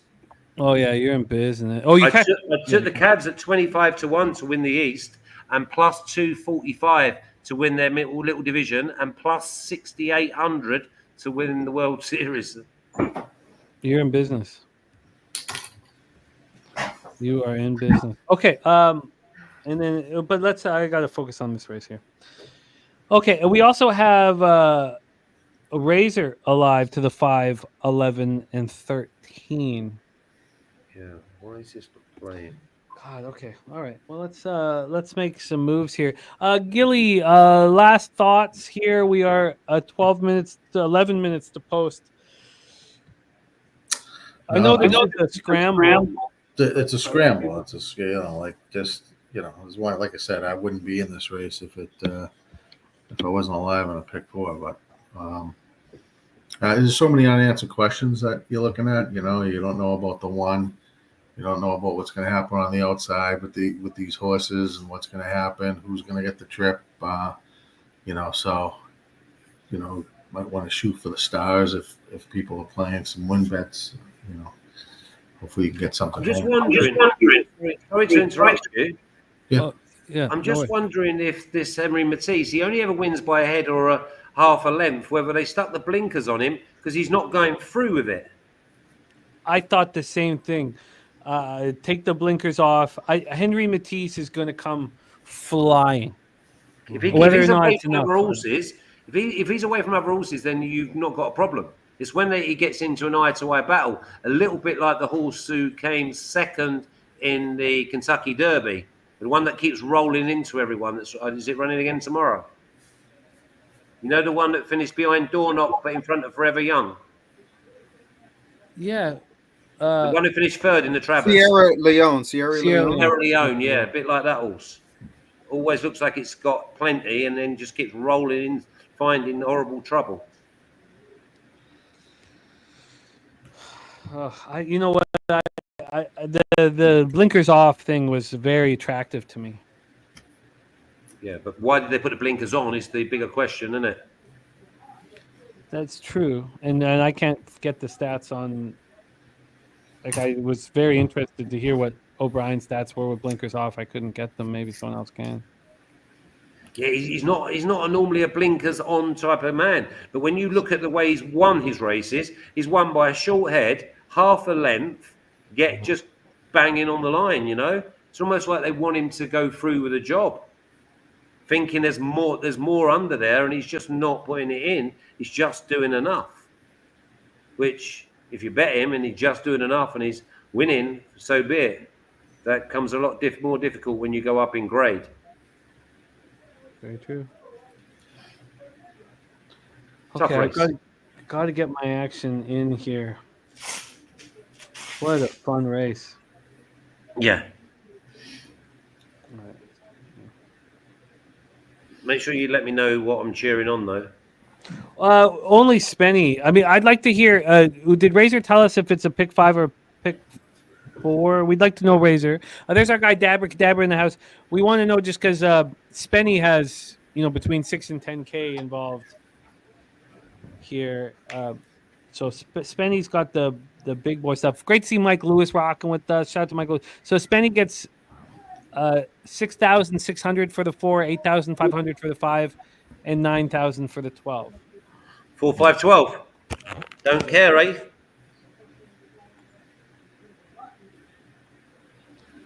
Yeah.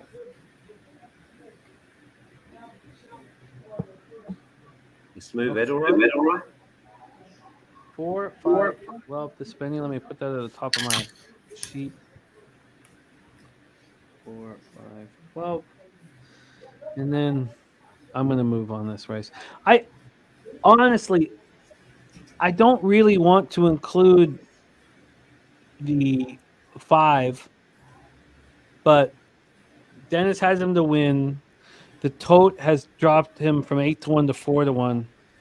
And Look at Cindy, Jimmy. Look at Cindy play horses. What she's doing. King the 7, which is over 1. That Seagull's 11. Oh, God. I watched that race 3 times. I was trying to figure out, because Seagull's 11 has the early pace to really be in a nice spot, but it was so green in the stretch. And at that point, you think, well, do you trust Hugo Palmer to like? Oh, I could not bet Hugo Palmer horse if you paid me. I know Hugo Palmer would not know him if you were up him. No, I know. You've said that to me before on these Breeder Cup races. He got his first win, didn't he, last year? Who knows? 2 years if he has ago, a winner, I can afford to bet losers.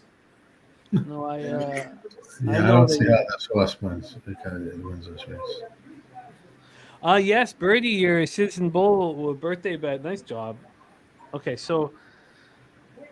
I'm gonna lock in here. We're 7 minutes to post here, and then when this race is over, we'd like to just do a quick run through. I know we need to do work on our own, but let's just do like a quick run through some of the big races. We are going to have Flash with us tomorrow, But I still think it's important to go over some of the giant races just very quickly. Hear what you guys think. We don't need to They're spend all more. giant races, aren't they?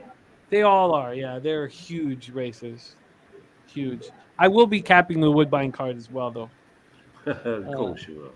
Let's go here. I gotta get in. I gotta lock in.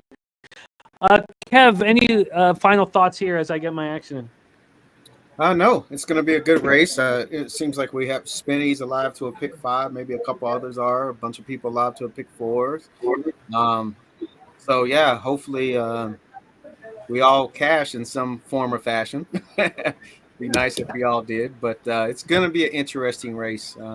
Definitely an interesting race. So I wanted to be on the 12. I'm now cutting the 12 for the 5 because of Dennis and the tote. No. I am. Oh, okay, yeah, 12. I mean, well, the 11's got the beating of the 12. Oh yeah, I I'm all think over 11 and 13 are your class horses of the race and what they've done. Yeah, agreed.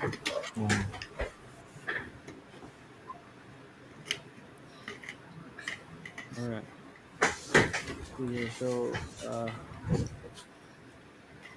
I do know. I wish I wanted Seagull's 11. I watched that race too many times to not have him in my action, but that's what it is. I can't have an American horse on turf over a mile when there's 5 or 6 Europeans that have been running in top draw races. And listen. If I'm wrong, that's fair. But they're the last ones you look at. And you have a Japanese horse nobody knows shit about. There you go. And they're They betting didn't fly him over here for no reason. Okay, Yeah. They must think this horse can run. 20s right. into 9s, Gilly. We have Nuke and I on the same action. Sorry, did you ask me something? A flash moment? No, I'm just saying 20s into 9s, the Japanese horse. Yeah, it's dangerous. As you guys said, this is a scramble. I don't love my action here. It's an absolute scramble. We're just cheering on Spenny, aren't we? Yes. Yeah. 4, 5, 12. I would like to see an out the 12, yeah. So it's Henry Matisse's 13. Oh yeah, but he doesn't have Henry Matisse. look at that. The floated up to 10-1. Jeez. You know why the money's coming in on that 5? It's an American horse. It's just they're just It's Chad Brown, Flavian Pratt. Yeah, Pratt, Brown. People think Chad Brown with their eyes closed. I mean, because it's Chad Brown. There's no way I could have it on my mind. I just don't see how the 5 could be favorite over the 11 or the 13. There is no. Maybe I'm missing something. Wow, That's wild. Gerardo Hernandez in the house. What up, my man? 10. 10. Todd Fletcher. It is a turf race, and you do got Pratt, and I respect Pratt on turf. I respect Brown. So And it draws well. I mean, the 5 draws well here. I mean, yeah, it does. And I usually bet Pratt on the turf, but Oh, gee, going right after City of Troy. Didn't sorry? G going right after City of Troy. He says, Flash, I feel the same thing about Euros on dirt. And he's got a point. To be fair to him, isn't he? You know what I mean? What can I say? yeah. Fucking bang on, isn't he? That's the fun thing about Flash with City of Troy right now. He understands that the price is not right. He's never won on the dirt. I mean, we could go into this all day, every day. But he is by Justify. He has won from the 1 box in the Derby doing cartwheels. He then takes on older horses and breaks a course record by leading all the way. So the only question mark is what is under his feet. That's the only question mark. And his price is not good enough now. Yeah. But then there's question marks about Fierceness, who's never put 2 races together. You remember Yes, he has. Yes, he has put 2 races together because I got paid in full when he finally put 2 races together. Last year. No, he just did. Sorry, let me pull it up. After the Travers. he just put 2 races together. I singled him in his last race, and he paid me out, and it was his second straight great race. What, after the Travers? He won after the Travers. Mm-hmm. Oh, I missed that. What race was that in then? I'm pulling it up right now. I need to pull up my.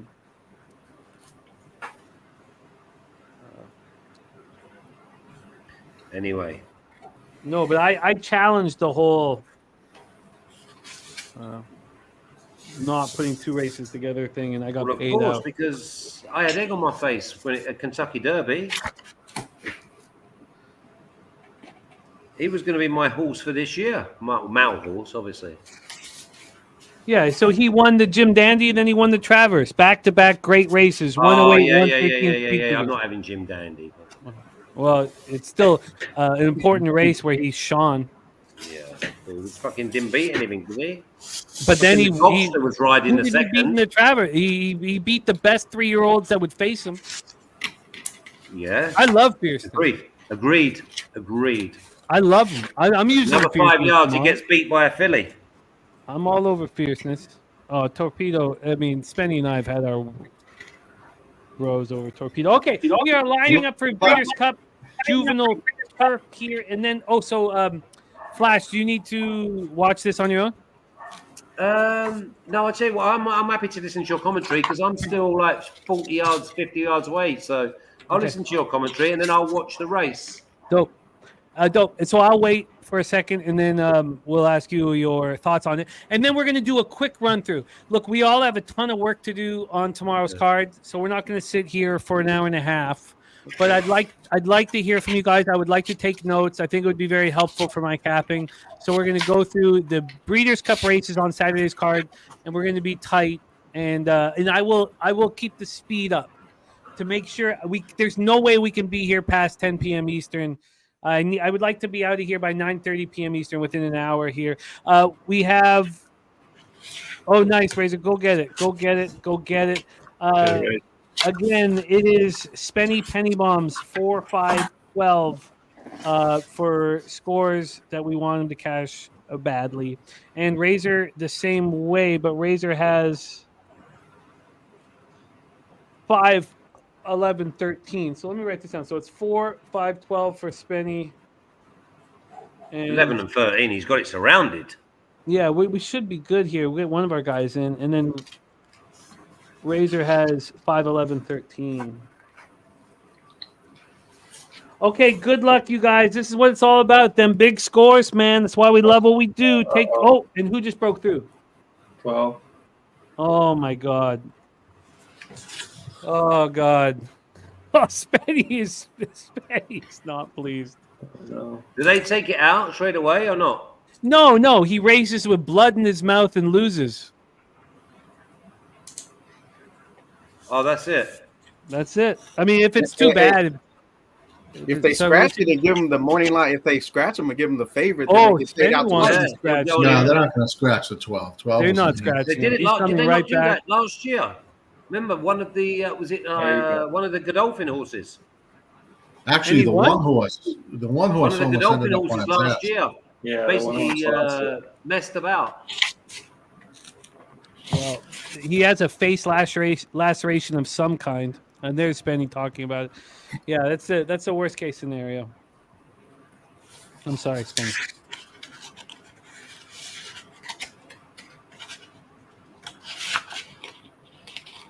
It's the worst feeling. When we're betting here, on our computers, you can cancel the action. When you're live at the track, you're screwed.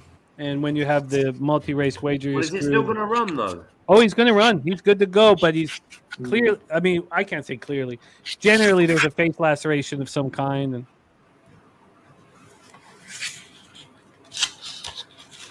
all right, we have Amori City loading back up here for the $1 million Juvenile Turf.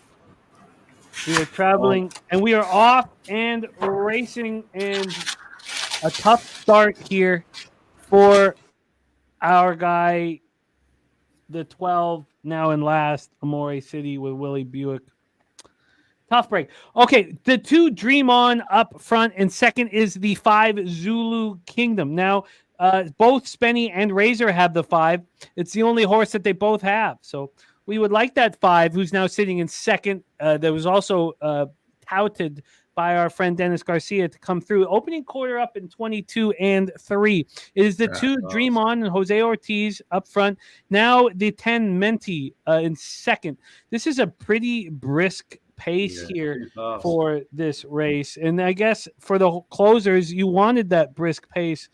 Now we're traveling just a mile with 2-year-olds, but it's a brisk pace. 46 1/2. This is very quick. Where are the closers? And you know they are coming. Here comes Seagulls 11 on the outside. Seagulls 11 making a huge move. You know, Cindy, if you can cash this, I'll be very, very happy. I'll be angry that I didn't follow through with myself, but I'll be very happy that you took care of business. We're moving into the stretch here. The 5 Zulu Kingdom looking for room. Zulu Kingdom has a ton of horse. Zulu Kingdom is starting to fire, but nobody's catching the 2 at this point. Here comes the outside horses, and it is a huge, huge run here by the 13, Henry Matisse. There he comes. Look at the 12. Holy shit. Almost got there. 13-6 Ironman Cal. So told you, in them Delmar turf, get it. The outside horses start coming. But the 6 cost me any. I'm going to tell you, look at the odds. Everyone was piped up about the 5. Look at what the 13 did in odds. There's your computer assistant wagering players. Oh my God! Finance. Oh no, I knew that 13. Sorry, I thought 13, but it was that 13 was money in the bank, man. We knew Henry Matisse was gonna. The problem is that goddamn 6 takes all the money away from me. Razor cashed the 13 on nice job. pick 5. Nice job, Razor. A bunch of us cashed it on the pick 4. I know I did and G did. Nice job, you guys. I love it. What happened to Hugo Palmer's horse? Yeah. Fucking nonsense, man. He's God just had a damn it. week I away. knew Henry Matisse was so live, and Late I can't. pace makes the race. Yeah, they come, especially at Del Mar. They'll start coming. That 13, but how good was that 12 horse? Oh yeah, the 12 was a monster. Monster. A lot of horse under him. I'm sorry, Spenny. You deserve better. But Henry Matisse, I hate that. I could have when I watched that race over and over again with the 7, the Seagull 7. The turn of foot on Henry Matisse was outstanding. Excuse me. Dude, who else was coming? The 11 was coming. So the 11, 11, 12, 13 got into place. Or got I think all them European horses over a mile on grass. Yeah, they you know all what I mean. It's just... Well, why couldn't it be 13, 11, 12?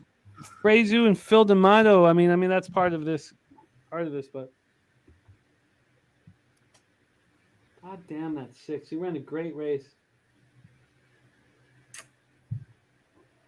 Yeah. Right, what race do you want to start with? Well, 2 ran a good race too. God damn it. Yeah, I'm going to watch it again because I want to see how the 1 ran. Yeah. Hey, the 1 looked like it had a little trouble. It looked like it wanted to go and. Wow.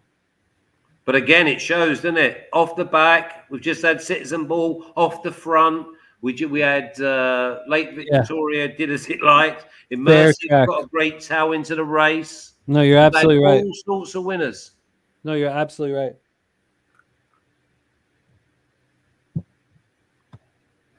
That was a good run. But those inside horses, man, they just get it doesn't matter though. Oh, sorry, Kev. What was that, my man? I said those inside horses just get so crammed down. That 1 tried to get through. Oh, there's an inquiry too. Yeah, but it's not. It doesn't have to do with the top. He kept Henry Matisse away from the other horses. Yeah, that's why I like the outside horses on these turfs out here. Such a fair track. I just love Del Mar. Yeah. Just gives you you got no excuses. The mile, no, there's an excuse. In the mile and 3/8 on the dirt, the first turn comes too fast. The outside horses are fucked. They try to stay away from the mile and 3/8. Yeah. It's a problem. We'll see if it comes into any issue here, but this is you can't run anything over a mile unless it's a mile and a half. The first turn just comes too quickly. It's a real problem in some spots, but they're trying to create races that aren't affected by it. And the 5 furlongs? The 5 furlongs. Let me move over to it again. Sorry. Because I didn't see that. I'm watching this race again. Jesus, the guy, a fucking jockey, almost fell off those. Yeah, no, 5 furlongs is money. It's no problem. No problem. It's perfect. Okay. He pulled up fucking Hugo Palmer's horse. What race you want to start with? Okay. Let me lead this. And okay, you guys. We're gonna go quick here. We're gonna go quick. I know we have a ton of work to do together as a group. Give me 1 minute to get everything set up here. Get my DRF all set up. Just give me a second. What a race. Spenny, you deserve better, man. You deserve better. Hey, we have tomorrow, so that's pools are going to be large. We get to come back at it. Very large. And it was great to see you cash that, Kev and G and Razor. Okay, let's get the sorry, I'm gonna take me a second here. So it's gonna take me about 45 seconds, a minute to get set up. So if you guys want to touch on what we just saw for a second, that would be helpful. I just don't know how the 2's involved in an inquiry. He was up front. Yeah, I didn't see it. What the fuck is going on here? Oh, there it is. He's cut across the 2? The Dolphin horse, isn't it? No, it's 7. No, that's 7. No, they got the 2 up there as part of the inquiry. It was leading the race the whole fucking way. Did he roll in? Let's have a look. So 2 was leading, was he? No, look what happened to the horse there. I don't know. Was that the 12? He almost fell. Jockey almost fell off the goddamn horse. Yeah, it's the other Godolphin horse. Clipped Heels in front. Hugo Palmer's horse, see? Yeah. That's Hugo Palmer's horse, a 7. Clipped Heel of the horse Godolphin. I just don't know how they have the 2 up here for an inquiry. So where is the 2 for coming around that Way bend? on the rail. He's right on the rail.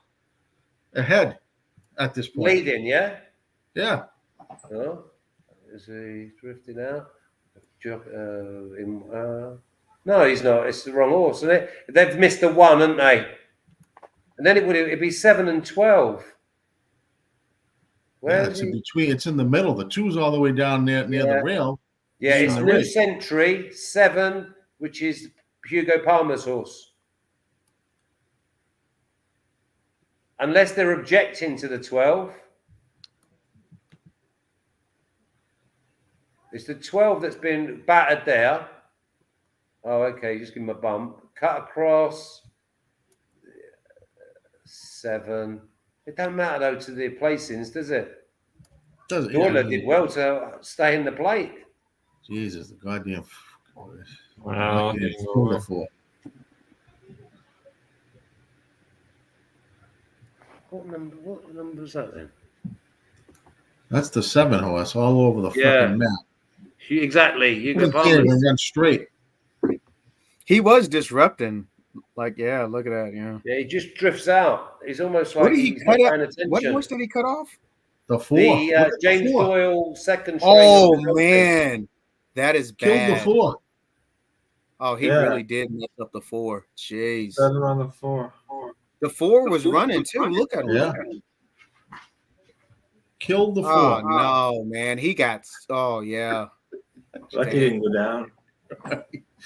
Oh my god. That is bad. The fuck is that all about? That now you know why I like for them to be in the clear. Just you might as well go by the grandstand. And the best thing, K. Reed, they got the 2 up there on an inquiry. What the hell did the 2 do? Did he 2 just move off and they're saying it Constantine at the cross? I mean, I got the wrong horse. Yeah. Well, you'll see from the head on. Let's have a look. See if he just drifts off the rail. So he goes to the rail there, and then he comes back out again. Yeah, there you go. whip back in the right hand. Fucking hell, he's clear of the horse though. He's There's clear. so much He's wind clear. behind. Let's see here. So he drifts off the. What does that got to do with anything? No, Nothing. because wasn't he's already passing. 8 lengths clear. The 7 was the one that was riding like a drunk driver. Yeah. Right. He basically There's 2 incidences at the decapitated same the fourth. time across the track. Dude, that one has some. Maybe it's because of.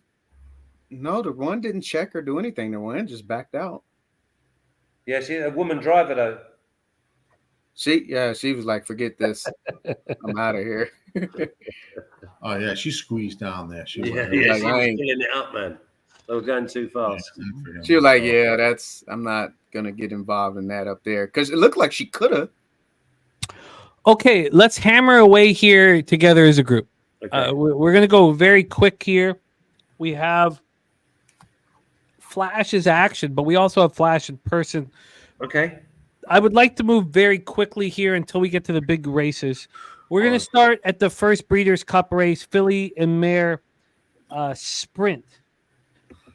Equine Edge has the 9 Ways and Means in first, the 6 Society, who is a popular horse in this, or filly, I should say, in this race. Let's go over this one. Frost at Dawn's at 30-1. One Magic Filly is at 10-1. Pleasant is at 12-1. Vava, not used by Equine Edge, out of the Sherry DeVoe barn with Irad Ortiz in the irons at 4-1. Society is your favorite at 3-1 out of the Ass Munchin barn with T-Gaff. We have Zeitlos also out of the Ass Munchin barn. Society out of Gunrunner. Zeitlos out of Curlin. And these are monsters. And then Ways and Means actually is your favorite. Chad Brown barn out of Practical Joke with Flavian Pratt. Skyla, I'm not sure if I'm pronouncing that right, is your 10-1 with Mike Smith in the irons. This is a spot here where we'll just start rolling through with everybody, and there's no pressure to give us your thoughts and plans. So you can just say that, if you looked at whatever. Flash, take it away. Breeders' Cup, Filly and Mare Sprint, race 4.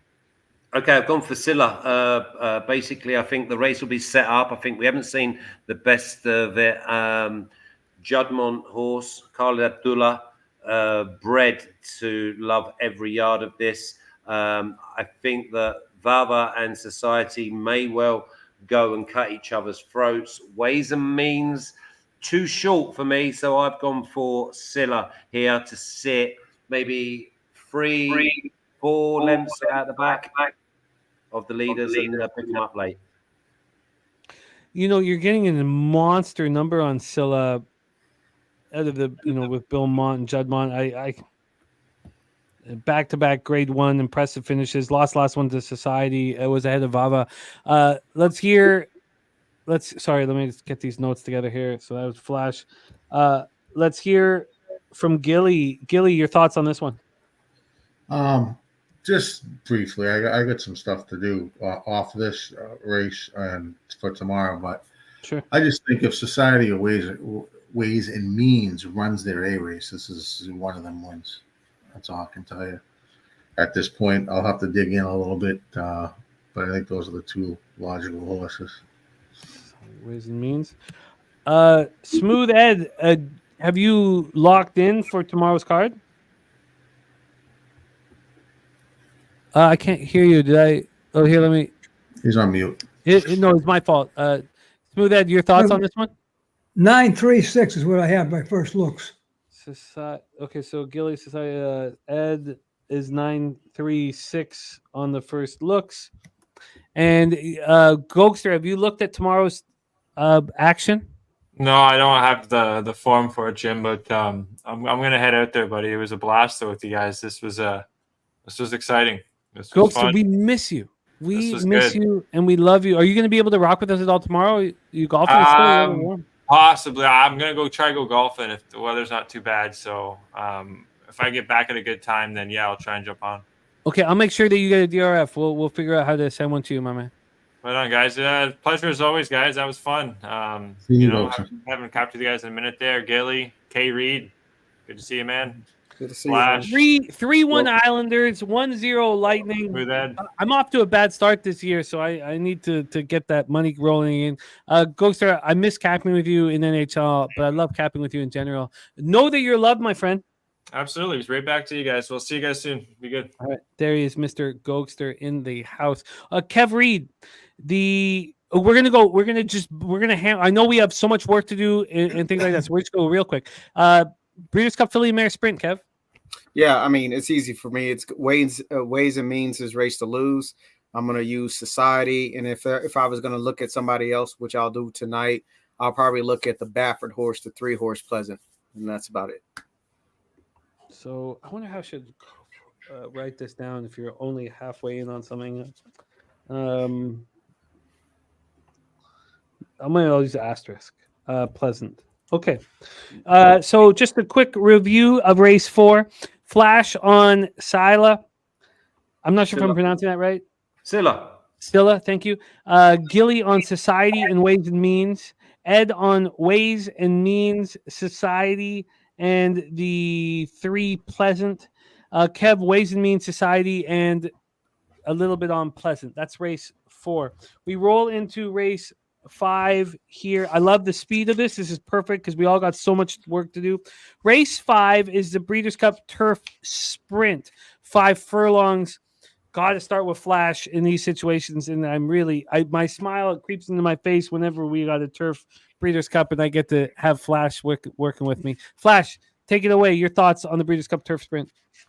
Bradsell, Big Ebs blow an absolute gasket from the outside draw. I think sets up maybe for a closer to give us some value. I've gone for the 1, Believing, around 10-1 plus 900 each way, 1, 2, 3, a fifth of the odds. But my banker of the meeting, I've done a 2-team parlay to pay for the whole day, is Coburn. Shows them that he is possibly horse of the year this year. Notorious, home debut, or like home track, but I'm not having a West Coast horse at the Breeders' Cup, especially in a sprint. So it's Coburn for me, and the English horses blow gaskets. Believe in being the best because that's the closer. So sorry. So I'm writing this wrong because I was listening, just trying to type quickly. So you think Bradsell burns out and has nothing? Yeah, I don't have Bradsell. I don't have Big Evs. Of the English, I like Believing down in the 1 because it will stay away from any sort of my cock's bigger than your cock, and it will come home strong. But I believe that the American horse Coburn will win. Gilly, race 5 here, the Breeders' Cup Turf Sprint. Keep it simple. Coburn breaks clean, tough to beat. Yeah. I'll use him. I will use Notorious, but I may use the 1 as well. But I might just single here. I don't know. But I think this is Cogburn's race to lose. Okay, so Coburn, and then with asterisks is Notorious. And who is the other one that's good? Is he with the asterisk? The 1. Believing. Yeah. Okay. Believing. Smooth Ed, have you looked at race 5, the Breeders' Cup Turf Sprint? Yeah, 9-10. Ed is 9-10. Kev. Yep, just Coburn. It's going to be my single. That's how I'm going to construct my tickets. Yeah. When I'm doing my multi races, so I don't think there's a horse in this race that could beat that horse. Me too. Building around the 9 Coburn. I love it. Okay, next up we have. Quickly here. Next up we have the Breeders' Cup Distaff. Of course, the Torpedo Anna race. Yeah. We'll keep going with this same system. So we'll go from Flash and we'll go around the horn. Flash, take it away. Yeah, second leg of my parlay to pay for my whole day. Coburn, Torpedo Anna, thank you very much. Pays plus 300. Took it on fixed odds. Torpedo Anna to pay for the day for Flash. Gilly. All right. Let's see. Oh, God, this is chalk. I mean, I don't know. Torpedo Anna. Probably wins this race if it shows up. But I may start to dig and look a little bit at let's see. Raging Sea Awesome. is the only Awesome, one. awesome result. Sugarfish and Honor D Lady. Oh wow. Okay. Sugarfish, named after the famous Japanese restaurant in Los Angeles. That you can't make reservations at. And awesome result. The 9 coming to us from Japan out of Justify. And Honor D Lady. Yeah. An Honor D Lady. The 7. Smooth Ed, your thoughts? 296. I hope Torpedo Anna's 2. 9's awesome result, and 6 is Raging Sea. Kev. It's Torpedo Anna. That's it. I mean, what would fierceness be in this race? Second favorite. Yep. Dominating. Let's not get off. Let's not get off the track. All right, yeah. So Torpedo Anna. That's it. Okay, we don't need to get into that stuff. Exactly. But, also, Spenny's hurting right now. He shouldn't be. He put himself in a situation. And look, these 8 and 10K scores do change your life slightly, and so I can understand his hurt, but it's his great capping that got him in that situation. And I know he's hurting. He's gonna be angry and We'll go again tomorrow. Yeah, but he put himself in an incredible situation, and there's so many more incredible situations for him. So that's the reason why I'm not going to talk about why, Torpedo Anna would lose to Fierceness again and again and again. Let's move on to the Breeders' Cup Turf here, 1.5 miles, a perfect spot to start with. Flash, take it away. Rebels Romance. That basically was on Rebels 2 years ago. Rebels is a better horse now. Been all over the world. Won all over the world. 7-2. It's now looking at plus 250. I don't see any danger. I see the track and the underfoot conditions. The further they go, the better they go. The faster they go. I just cannot see Rebels getting beat.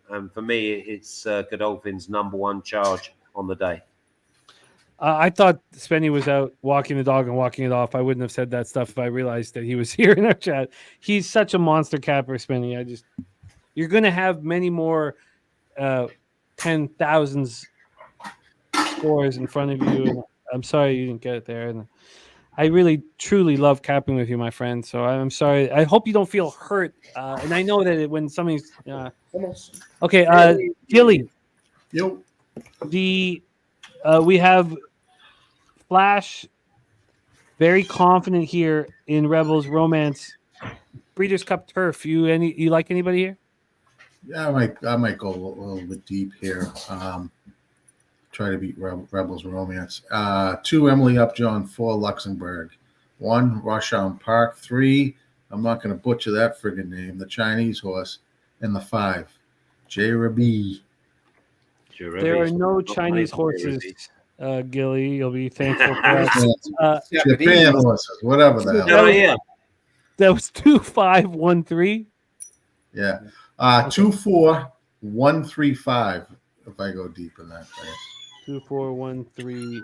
I can't have Emily Upjohn. Cannot have Emily Upjohn. Been beaten 4 times this year, and they say he prefers to have a little bit of cut underfoot.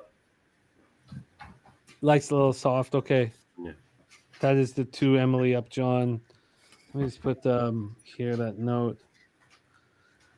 Smooth Ed. Right now I have 11-6. That's only 2 I have. 11-6. 11-6. So Flash saying okay. Kev.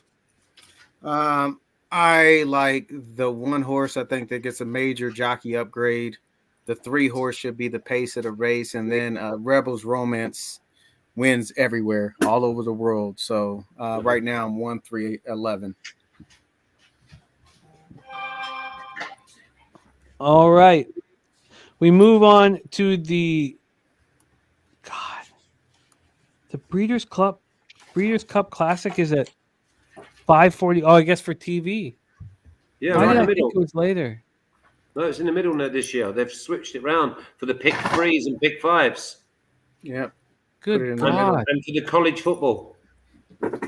Oh, it makes me feel sick. The most important race of the year is in the middle of the fucking day. Yeah, middle of the card. Yep, put it right dab in the middle, man. I actually feel like someone just punched me in the stomach. Okay. Flash, the Breeders' Cup Classic. Well, as you know, I was on City of Troy in the Derby. It was minus 150 all throughout the winter. I got it at like plus 400 at one, doing handstands, then went on and won at Ascot, then went on and won against older horses, set track record, and raced in a different style. Big question mark now is the price. It's going to be around plus 200. It's the best horse currently in training on grass. It's by the number one sire, obviously Triple Crown winner in Justify. The trainer says it's the best horse by a mile that he's ever trained, and they will not be able to go fast enough for it. I've gone with complete faith in the trainer, and I'm more than happy to put my money where he is at plus 475, plus 415, and plus 390, I think it was. So for me, it's all about City of Troy. Although I am obviously respectful of Fierceness, because Fierceness was my horse at the start of the year when we did the Triple Crown. Forever Young, yeah, not for me. I think he gets too far back and he ain't got the speed. I'm just hoping Arthur's ride does the job, gets out, stretches them, and Ryan just weaves the best horse in the world home. God, what is it? There is, in my lifetime, this is the most exciting race. Japan's greatest horse, UK's greatest horse, America's greatest horse. Gilly, the classic. Let's see. Let me bring this up. 1, Forever Young. I will use it. I will have the 9. I don't want to do it, but I will use the 3. In 12. I'm looking at right now as the potential. But I mean, there's tons of work, that we need to put into it. Tough race.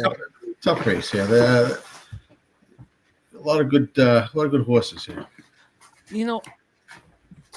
I would be very pleased if I come here tomorrow and only have Fierceness. Truly, I would love it if I can have the balls to do that. But I've been talking to myself about Forever Young for 6 months. I just knowing that he was, but I would love to come here and only have a bet on Fierceness. Smooth Ed, the classic. 1, 9, 3, and 13. And the 13, sorry, I don't have this in front of me. Let me see. So no, I got it here. Don't worry. God, I can't believe this is race 8. Newgate. Wow. That's why we do this. Give us something to study, man. I love it, Ed. Kev. Well, it's not going to be City of Troy. I can say that much. And 2 reasons I say so, and I'm going to back it up, not just throwing it out there. There, you have a handicapper out there that is on the track right now. Her name is Vanessa Lyles or something like that. Vanessa Ryle, who is a handicapper over. So she said she walked in a paddock. She looked at Fierceness and looked at Forever Young and said, and this is, you can look at the video, still on YouTube. She said she felt sorry for the City of Troy. She was like, this horse has to face these guys? I'm scared. She looked at Fierceness and was like, my horse doesn't even match up. Also, she said that the turf horses, they like to extend. Dirt horses, You know, they float over it. Their hind ends just roll. And she's like, City of Troy just doesn't have that. The reason why City of Troy is in this race is because they want to make money breeding. If they can get a Breeders' Cup win on dirt, it just strengthens his load, how expensive his load is at that point. Which So is that's already why they're doing probably it. It's a business decision. That's all it is. It's like, hey, if we can somehow get this horse to win on dirt at Breeders' Cup, and when he goes to stud, guess how much his load's worth now? already English Derby champion though, champion 2-year-old. Yeah. Champion 3-year-old, so I don't think it's going to go up that much. And the other one is, I think that you're on the right track though, because does he go to Coolmore America, or does he go to Coolmore? See, my thought is he wins tomorrow, and then they leave him in America, Coolmore America, and then they have babies to then win the Triple Crown in the next 3 years. Yep. It's a business decision. Hey, listen, the horse is a monster. You can't take anything away from that horse. I just think that it's a business decision to put him on dirt.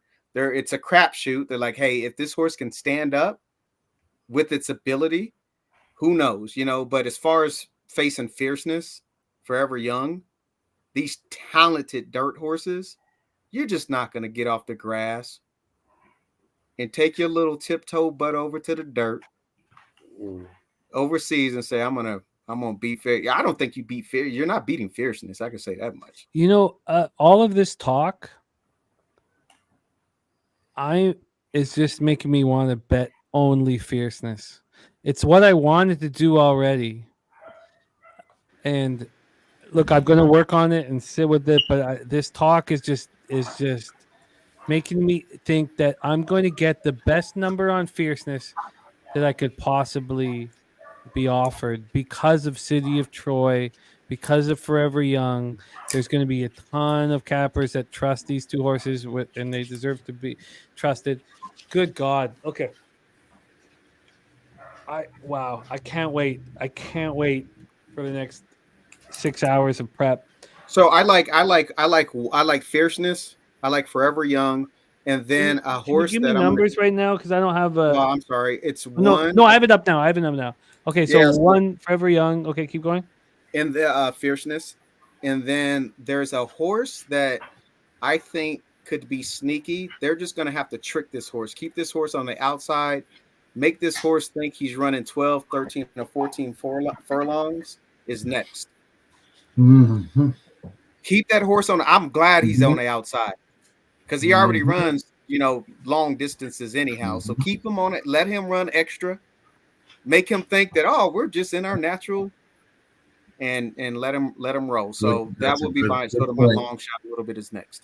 Good point there, Kev Reed. Wow. God, I'm so excited about this race. And then we have races after it? Yeah. What the fuck? I mean, that's the reason why it's supposed to close out the card, man. Because you can't. Sometimes there's a reason why there's a headliner because nobody can follow the headliner. Wow. Okay. He's already throwing shade. Oh my God, he's tossing fierceness. He's just doing that to mess with you. He's just messing with you. No, he's not. He's not. He wouldn't do that. He's not just. He wouldn't just. He's not. He wouldn't say like fierceness. You play fierceness, Jimmy. That's your. Oh no, I'm fine. I'm gonna go to because Flash, we were together with fierceness. Yes. And you're gonna. At the start of the year, he was my horse of the year, wasn't he? Yes, and you're gonna sit here and watch him without having action on him.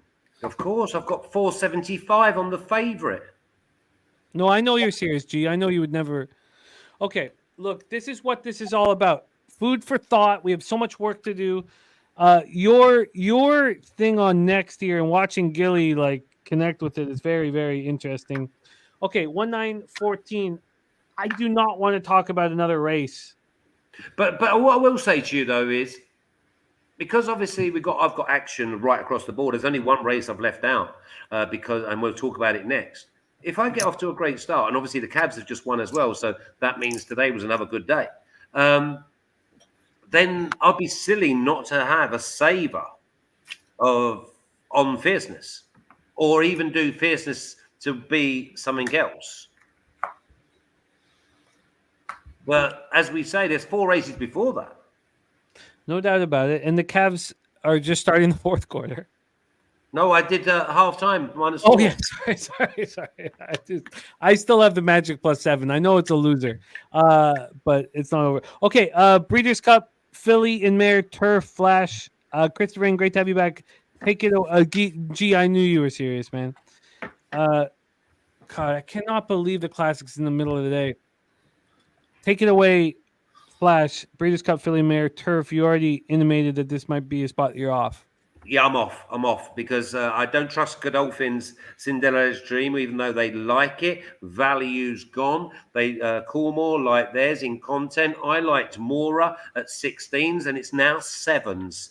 It's come down 10 points in the last 36, 48 hours. And then in the middle of that as well is Warlike Goddess. And we know all about Warlike Goddess because it's locked horns with the best. It's an absolute shit show of talent that I can't go anywhere near because it'll be one of those that whatever I do, the other one will win. No, thank you. And it's after City of Troy, so I'll be running around half bollock naked doing me rain dance and everything. Sure, as you should. Gilly, race 9, Philly and Mare Turf. Let's start with 4. God, I love Moira so much. Yeah. I love her so much, but this is the toughest field that she's ever gone up against. I mean, but she was in the Breeders' Cup Philly Mare Turf back in 2022 and 2023. Why does this feel tougher? Because they're unknowns. Yeah. When she won the Queen's Plate, I was there. COVID was still wreaking havoc, you know. Sorry, I don't want to talk about Mora. Pratt on Mora. Pratt's run with her once in the last Philly Mare Turf and didn't deliver.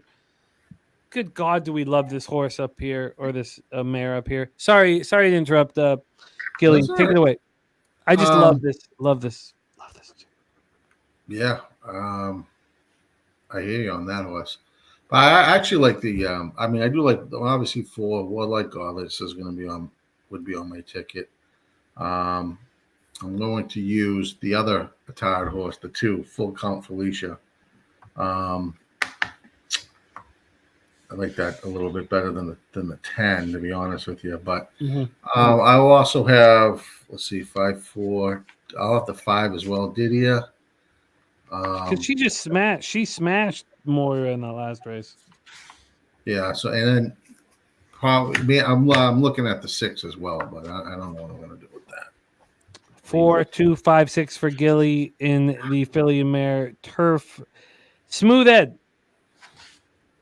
I have 3, 7, possibly the 5. I don't know yet. 3, 7, maybe 5. Kev Reed. I'm going to, like Flash said, I mean, shoot the Warlike Goddess, Cinderella's Dream. But I think this is I'm going to look at this race again, Del Mar pace race. Full Count Felicia, 2 horse, gate to wire possibilities, strong possibilities. And then these other horses got to come catch them. I catch her. I just have to figure out how I'm going to do it. But that horse is lone speed in this race. It's a front end runner. No other horse in this race, I don't think will. Wow. So you're just. Well, I got to figure out how I'm going to do it in my multis. But this horse, in my opinion, has a clear front end advantage over these horses. No, I feel you. And so, you walk the dog on Del Mar. Like, again, we read this book before. All of a sudden, these other horses who are maybe a little more superior just can't catch the horse. So I'm going to look at it. I'm going to dive deeper into it. But I do like Warlike Goddess. I do like Cinderella's Dream. I just don't know if it's going to set up for these guys. I don't know. It looks like Content could be the favorite. It's really chasing Cinderella's Dream down now. And the reason why that Full Count, I mean, you have Irad, in the irons and that, and he's going to be aggressive. And he's like, oh man, I got a chance to steal this race. So can I ask a Flash question? How do you explain the last 2 races from Content? You can't, and that's why no one can understand why they've bet it so heavily. It was 7-1 last week. It's now 100 to 30. It's a bit like Henry Matisse. It's exactly the same situation as Henry Matisse. I don't think it's exactly the same because Henry Matisse, I watched that race over and over again. He had to turn the foot. He smashed into the horse beside him. Here, Content has come 10th out of 11 horses and 11th out of 14 horses. I mean, what was the race that he came 11th for 14? The British champion Fillies and Mares Grade 1. Are you saying that is such a phenomenal field that it's okay? No, it's just he's been pitched in. I'm not sure that Cinderella's Dream is a top-notch horse. So I'm thinking, why is all the money come for Content? It's halved in price. I mean, I prefer All Right Goddess. It's not even been 2 weeks since Content is such a head fuck. I mean, we're not even 2 weeks from that. I don't understand Content. I don't understand it. But are you saying, Flash, just from my capping as we go into tonight, that we need to respect Aidan O'Brien bringing him over and Frankie riding him, and they're not going to put a horse in a bad situation? No, they're certainly not going to do that. But again, all I can tell you is that the market are loving him. God, what a head fuck that is, Kev. What do you do with that? I don't know. I'm looking at this now and I don't know. It's such a mess. Gilly, what do you do with that? I don't know, Jimmy. Don't know. 6-1 morning line. This should be a 15-1. What, the Content? Yeah. He's 11 to 4 in places now. Well, you know what? The horse is not going to win, obviously. Here's one thing I do, Jimmy, and I will let you know this. And you, oh shoot, I think I'm off. No, you're good. You're good. One thing if I look at the morning line odds, and it's at 6-1, what I would do, and I know you got the program, I will go to EE and I will see what their morning line odd is on it, because that tells you a whole lot. Well, I could tell you. Yeah, so look at what. So what is the EE morning line versus what? 45 to 1. That right there, I'm off of it. Right there, it's letting me know right away that based on their calculations, this horse should not go off at 6-1. But I will tell you something. Let me see. What did they have it? The morning line's at 6-1. So sometimes when you see this. And I know sometimes EE will throw a high number up there with a low morning line. Sometimes those horses run pretty well. They do run well. Put a lot of stock into it. Yeah, but this one doesn't. This one is not even showing me. It depends on what it's showing me. Look at the last 2 races. Both on soft. Yeah, they finished during their last in both races. So how can you be 6-1 morning line? Yeah. And it looks like you're off form. And it says Ryan Moore's going to ride him as well, by the way, not Frankie. I don't know. May who knows? I don't. You're right, Jimmy. That messed my mind up right now. Oh yeah, I mean, I'm like, but it's okay. Back to what I said. I'm leaving this race alone.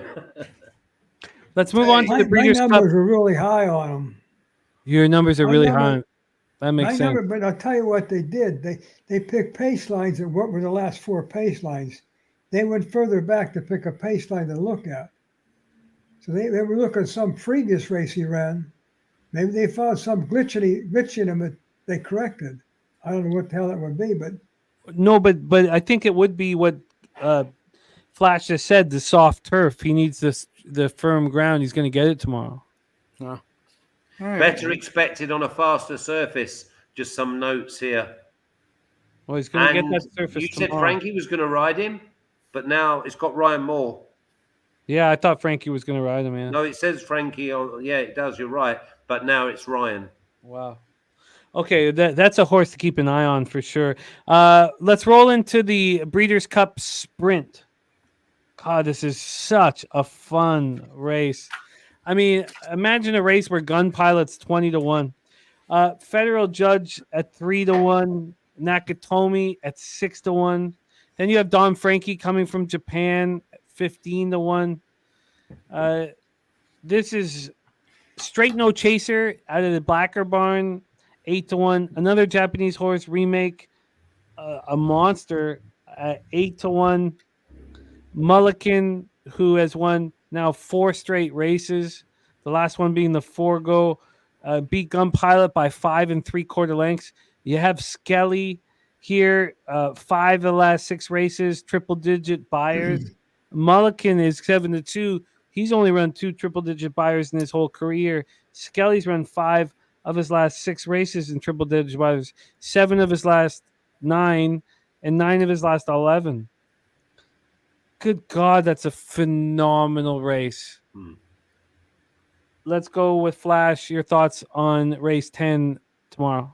I love Mulligan. I don't think they've got to the bottom of it. I've done it each way. I think I got plus 800, I think it was, plus 750.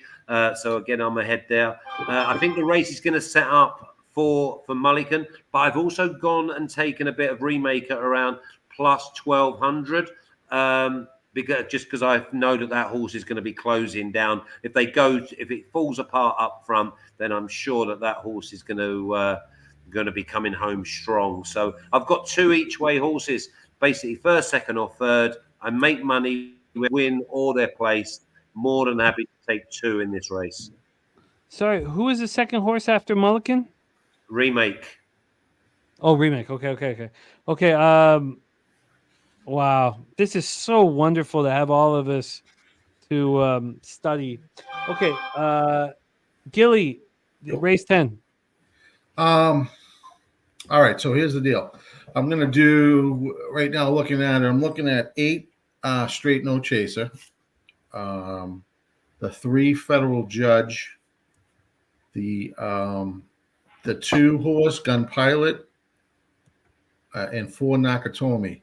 I will tell you the 11 Skelly. I heard that he's not moving well over the surface when he was working out. So just be mindful of that. Don't know what's going on there with that horse, but at the end of the day, I think we got that. I'm going to try to beat the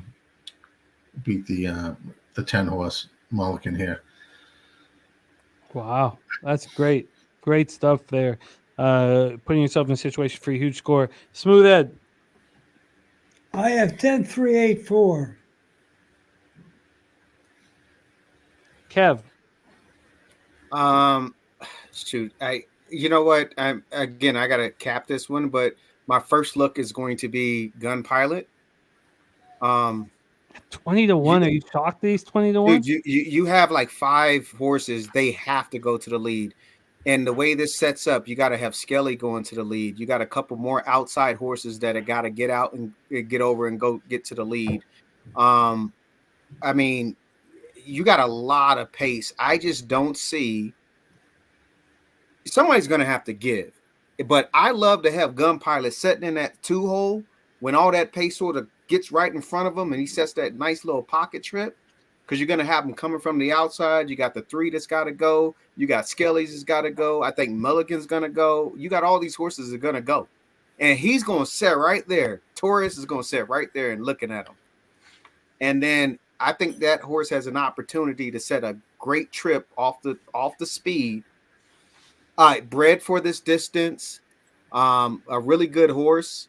But because of the pace, I'm not saying that he's the best in this whole field, but because of the pace setup, it can make this horse a lot better than what it's been. So I would look at the 2 horse right now. I would look at the 9 horse remake.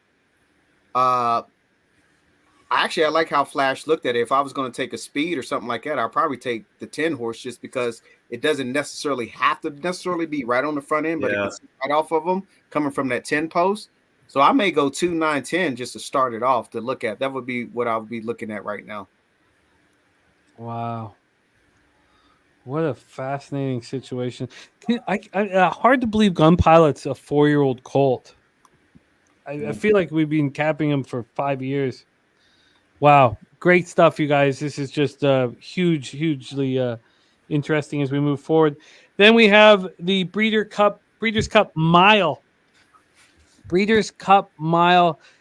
here. This is a perfect flash race. Ramatweli, I'm not sure if I'm pronouncing that right. Here, the out of Justify, absolute monster in the 1-hole, 5-1 morning line, and then we have a ton of monsters coming from overseas, which Flash can touch on. Diego Velasquez with out of the O'Brien barn with more in the irons. I'm not sure he's going to run, Diego Oh, really? Velasquez. I'm not sure he's going to run, because Okay. it's been wiped. It's been wiped off of every single board in England. Wow. Okay. No odds available at all for Diego Velasquez. But Okay. anyway, listen, more than happy. Yeah, love notable speech. Right. Okay, we can go deep into this. The notable speech and Porter Fortuna. I know that Kev Reed likes Porter Fortuna. We've had this conversation, I think, this time last year. Yes. I cannot see that horse clear run being out the free. That's it straight away. It's won back-to-back Group 1s, hits the line so strong over a mile. Now, notable speech has very much master of the seas type attributes, but when they go really fast, he has this skippy action that's effortless, and he has a turn of foot and he sustains it. So it's almost like he stayed on rather than he's put the race to bed. So he can basically have that turn of foot 2 out, and he will then just keep going. I've bet them both, but I bet basically notable speech to win at plus 350, and I know it's now under plus 200, and I've done Fortuna at each way 1, 2, 3 at plus 500. And again, just in case, I know that Fortuna is going to come, and a little bit like we've just seen with like the Matisse and the Godolphin horses, I see them both come in late, and I don't see anything living with these two. Oh, wow. No Carl Spackler talked about. No Johannes talked about. Fascinating. Let's go over to Gilly. All right, let's start with the 6 horse. I think. Notable speech. Yep, I'll have that. I'll have the 6 horse on one of my tickets. Definitely. I will use Johannes the 9. Chili Flag the 2, 8 more than looks. This is a tough race. I think this is. You can get a price in here, to be honest with you. So that's what I'm looking at right now. Things could change, but I think this is wide open. I love it. So you were adding more than looks the 8. Yeah. Okay. Yeah, just close I love up. it. I love it. Smooth Ed. I have 6-9 right now. 6-9, which you all have notable speech, and then he's got Johannes. Kev Reed. I'm tossing a 6 and 9. I'm not going to use those horses. If I was having a captain right now is if I was going to use some horses that are going to come off the pace right now, I'll use the 7 horse, and I'll probably use the 12. But my horse that I'm looking at right now, and because I love this person in the irons, I know exactly what he's going to do. He's a turf rider. Flavian Pratt has the only speed in this race on Del Mar. That number, that 20-1 morning line, that 5 horse is going to break to the front and has a chance to wire this field. And Pratt's going to get out there. He's got one job: get this horse out there, and I'm gone. And so now you got to go catch him.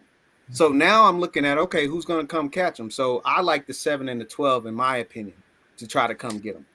And so that's sort of how I'm going to look at this race. But right now, I'm definitely going to have that 5 with Pratt. And I'll go look. Y'all do more research, but I'm always speed on turf, and then looking for the mid runners and the closers. So, wow, that's a fun breakdown, Kev. Plus 4,000 that horse.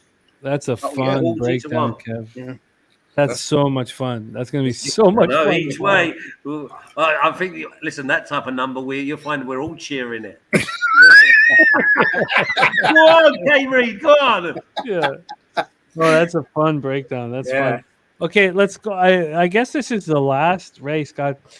I remember being young and leaving Santa Anita after the Saturday Breeders' Cup, being in my pop's car and leaving. I tell you what, it was never after the Breeders' Cup Dirt Mile. I cannot comprehend that this is where we leave. Now, I love the Dirt Mile. Dirt Mile, one of my favorite races, but it should come at 2:30 in the afternoon. But it's a phenomenal race. We have Saudi Crown out of the Cox Barn with Florent Giroux at 5-1 as the number 1 spot. Then we have Seize the Gray, who just won the Pat Day Derby. Was it whatever it is? Dwayne Lucas. I mean, we just watched him shine in the Preakness and win the Preakness. Then Domestic Product, who we're going to hear Flash talk about, 7-2 with Flavian Prada, the Chad Brown barn. We got Muth, who had won 3 straight races before he just didn't fire in that Grade 1 at Santa Anita last month, which is interesting, and confusing. Skippy Longstalking, the 5-year-old horse that just continues to deliver 3 wins in his last 6 races. Irad and Safi, whom we don't trust, but Irad we do. Let's start with Flash. This is our last talk, and then we're going to go into our dark recesses of our households and Cap for hours. Yeah, this race was a little bit like the last one, where I feel now, and hopefully tomorrow I feel the same, and hopefully it comes true. I see this race as clearer than any other race on the card. I think there's so much pace. I think there's so much of everyone's favourite horses, because they're always up the front. They play, and I've got Domestic Product at plus 750 each way, 1, 2, 3. Domestic Product outstays them for me. I think they cut each other's throats. And then post time at plus 1200 is also a closer. I've got the pair of them taking the lead late, and it's which one out of these two last home. My preference is Domestic Product, because I've had that horse all year. Very, very dangerous spot here, and you have the 8 post time. Gilly. All right. Let's see. So I do like the post time. I'm very excited for Brittany Russell, and I think this horse will run well here in this race. This is another tough race that, I don't know how many I'll end up having here, or if I'll just, bite the bullet and just go skinny. I like Skippy Longstalking coming into this race. The post position has just crushed me. I don't know how he's going to handle the post sitting at the 14 slot right now. So I'm going to kind of just mull over whether or not what I'm going to do with the 14th Skippy Longstalking. But, I will, include Saudi Crown just on speed alone. I don't know if it's good enough to hold or win the race, but, I think if it gets out front from that one post, who knows what can happen there. So, I know I'll have the 1 on a ticket. And I just don't know what else I'll end up adding here, Jimmy. Right now I get 1 and 8. Could potentially add that 9 horse, Domestic Product, and I am kind of looking at the 3 a little bit, but we'll see. I am so excited about tomorrow. Ed, your plan for the final race, the Dirt Mile? 1, 9, 10, 14. 1, 9, 10, 14. Yeah, 1, 9, 10, 14. Yeah, man. Kev. Man, it's an interesting race. I think this is so much fun. I think this is the longest 8 furlong race freaking in Del Mar history, man. This thing is rails are at 200 feet. Yeah, this is a crazy race, man. So my first horse is, what sound does a cow make? Ooh. There's your pace. There's your pace. Yep. So And then I'm going to look at here's what I'm going to do. The only horse that I look at inside, maybe Saudi Crown, maybe he can bust out, but I'm looking for a little bit on the outside. I feel bad for Skippy. I don't know what. He has no chance. We've chance, watched no. horses at this length. This is How why from that- Delmar shouldn't host it. Yeah. With dirt races. And that look, turf races mean so much to Euros, but for the North Americans, it's the dirt races. And when you do a mile or a mile and an eighth, mile and eighth is the same thing. You'd rather have a mile and eighth. You see how fast that first turn comes? What, within 5? I mean, it's Well, this year the run up is at 200 feet though, so they extended it a little bit. It's not going to be much. Yeah, I agree with it you. crushed me when I saw that post. it's Absolutely. crash. Yeah, so I'm to be honest with you, this is going to be a race. They're going to have to sit down and handicap, but I do like JJ and Baffert on the 10 Muth. I like the 1 Saudi Crown. Giroux's just going to have to blast out. After that, domestic product with Flavian Pratt and Chad Brown. I like that horse. And then, hey, what about Seize the Gray? You know, good post. D-Wayne, you got Lucas, you got Torres in the saddles. You know, I mean, right now you're going to have to look for post and seeing how this race is going to be ran. So it's going to be an interesting, actually, it'll be a fun race to end because this thing is. You're right. Well, I think the 1's going to get out. There's no question. Giroux is going to get that 1 right to the front. It's just a matter of whether or not that he can win a race like that. But I mean, Gilly, do you know what Tio Saint Denis is going to do beside it? Because I don't. Which horse is that? The Japanese horse right beside him. I mean, I don't think I don't know. I'm just saying the Ali Sheba, Tio Saint Denis had a 5-length lead immediately. I just think Jimmy, Cox, Giroux, they're breaking. Yeah, have to. A foreign horse coming here. I don't know how they're going to break. No, I feel you. They don't tend to break that great. This has got to be position. When you get around that first first turn, you want to be in position. Those outside horses are going to still be trying to come over and fight for position. That 1 could be freaking way up in front. Gone. The 1's gone. I'm telling you, could be gone. In this race. Yeah. God, if I could bet who's going to win the first call, I'd put a ton of money on the 1 that's going to be. Hey, sometimes you can. That's where the race could be won. At this, if you get out by a length or 2, the race may be over. No doubt. No, it's extremely enjoyable breakdown, fellas. Thank you. And I know it's very difficult because we have so much work still to do. And then we are going to go commence on that work right now. Thank you guys so much for supporting our Friday show. Our Saturday show is going to pop off. We start at 12:30. I guess I thought that it was I thought that we were starting here at 12:45 or something. We're starting at 1:05. I might push that back 15 or 20 minutes. Okay. Because time is the first race, though. Is the first Breeders' Cup race is 3:00 Eastern, yeah? The first Breeders' Cup race is, yes, 3:05 Sprint, 3:00 Eastern. Excellent. Yeah. So I might push it back 50 minutes, but we'll figure it out. I will cap the entire Woodbine card, of course, for sure. Probably Churchill Downs as well. Maybe Belmont. I'll figure that out tonight. Yeah, that might be nice because you're going to be sitting for a while between these races tomorrow. Oh yeah, we'll have lots capped, and we don't need to. We still want to talk about our plans, but we want to be moving around. So don't worry, we'll be doing all of that.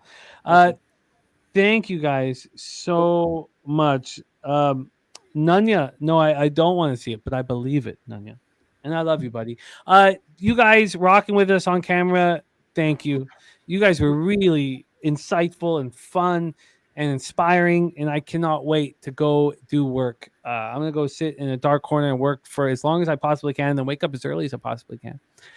So we're going to go around the horn. You guys in the chat, Christopher Ing, you put so much positivity into our chat.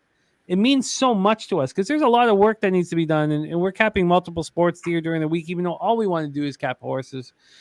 Thank you, Christopher. Nunya, thank you. Cindy plays horses. We've missed you. 6'2 Jets. You got a monster hockey team on your hands.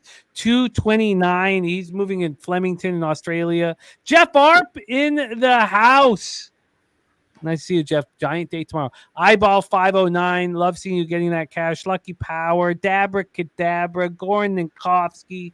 Thank you, guys. Guillermo Zertucci. Spenny Penny Bombs. What a roller coaster ride you had. And they're going to be better roller coaster rides moving forward. Birdie, Tom Leach, Rushia, Gogster. Thank you guys so much. We're going to go around the horn, put a bow on this, and then cap, which is what we do. So let's go quick around the horn. Gilly, my man, Yes. Where can the cappers find you on X, and how can we support everything that you are giving to us? So it's at Gilly_Capper on X.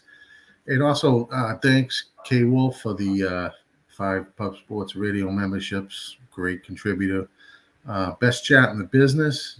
Tomorrow we have some work to do. Hopefully we can come up with some prices and get home some horses that are going to pay. And but it's the best day going for us. And seeing all these horses get up from all over the planet and to run against each other, we couldn't ask for anything more in a game that really needs it. So we look forward to it tomorrow. Everyone in the chat, thank you for joining. You guys are the best. And Smooth Ed, K Reed, Flash. I'll catch you guys all tomorrow. Jimmy. Beautifully put. I put Gilly's Twitter handle in the chat. Please support our friend Gilly. Smooth Ed, my man. We miss you dearly. It's great to have you back in business. Any last words for the cappers supporting the show? Not too much. It's a pleasure being here.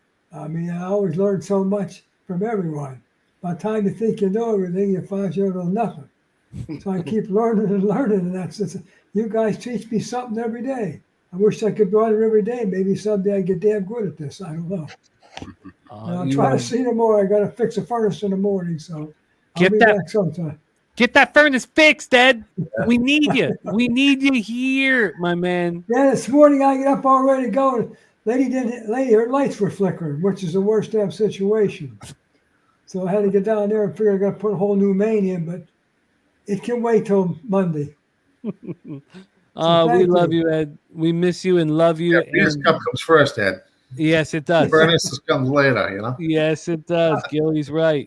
Kev, you are a sight for sore eyes. I've missed capping with you, my friend. Love to your family.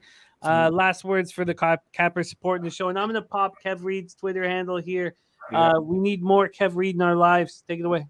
Yeah, appreciate you being on the panel. Great chat. Chat's always interactive. Great, excellent handicappers in the chat and then on screen as well.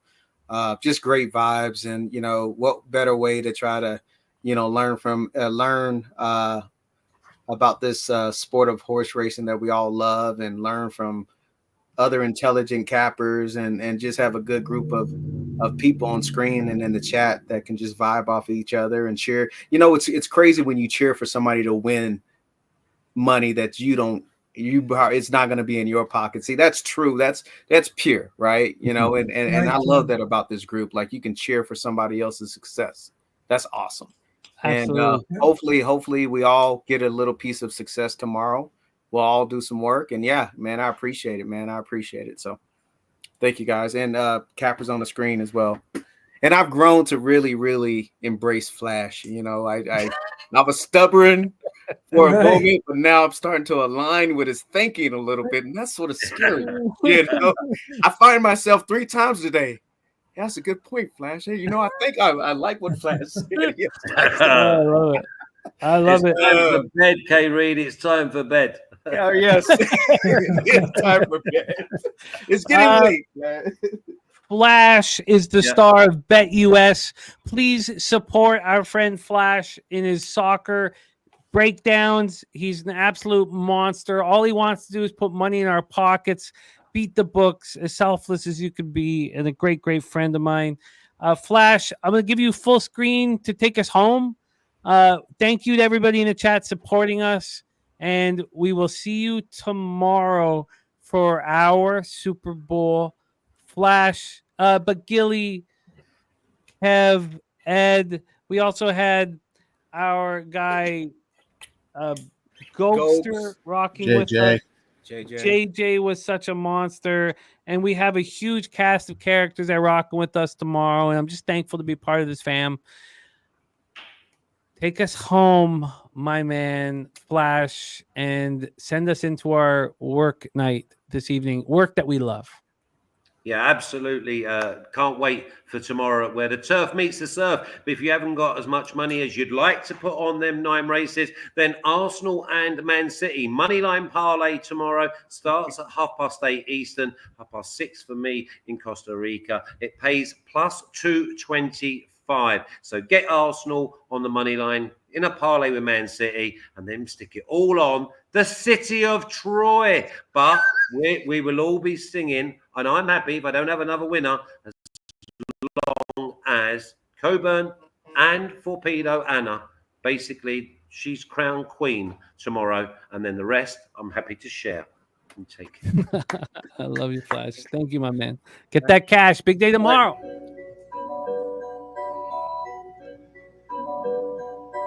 Pub Sports Radio's the crew, that's a fact. We all about bread, making bank accounts fat. Who the hell is that? LJ from the H, I stack green like Boston. Shout out to Nasty Nate from down south, where we ride on slab. 420 highway smoking with that boy Dabby Cab. Swing by Dallas with them Cowboy fans so we can smoke out J Money, cause you know that's our mans. Us against the bookies, put money in our pockets. Fly out to Vegas, meet up with Ski Profit. Hit the sports books, we got money to stack. Can't forget them college picks with that boy Conor Mack.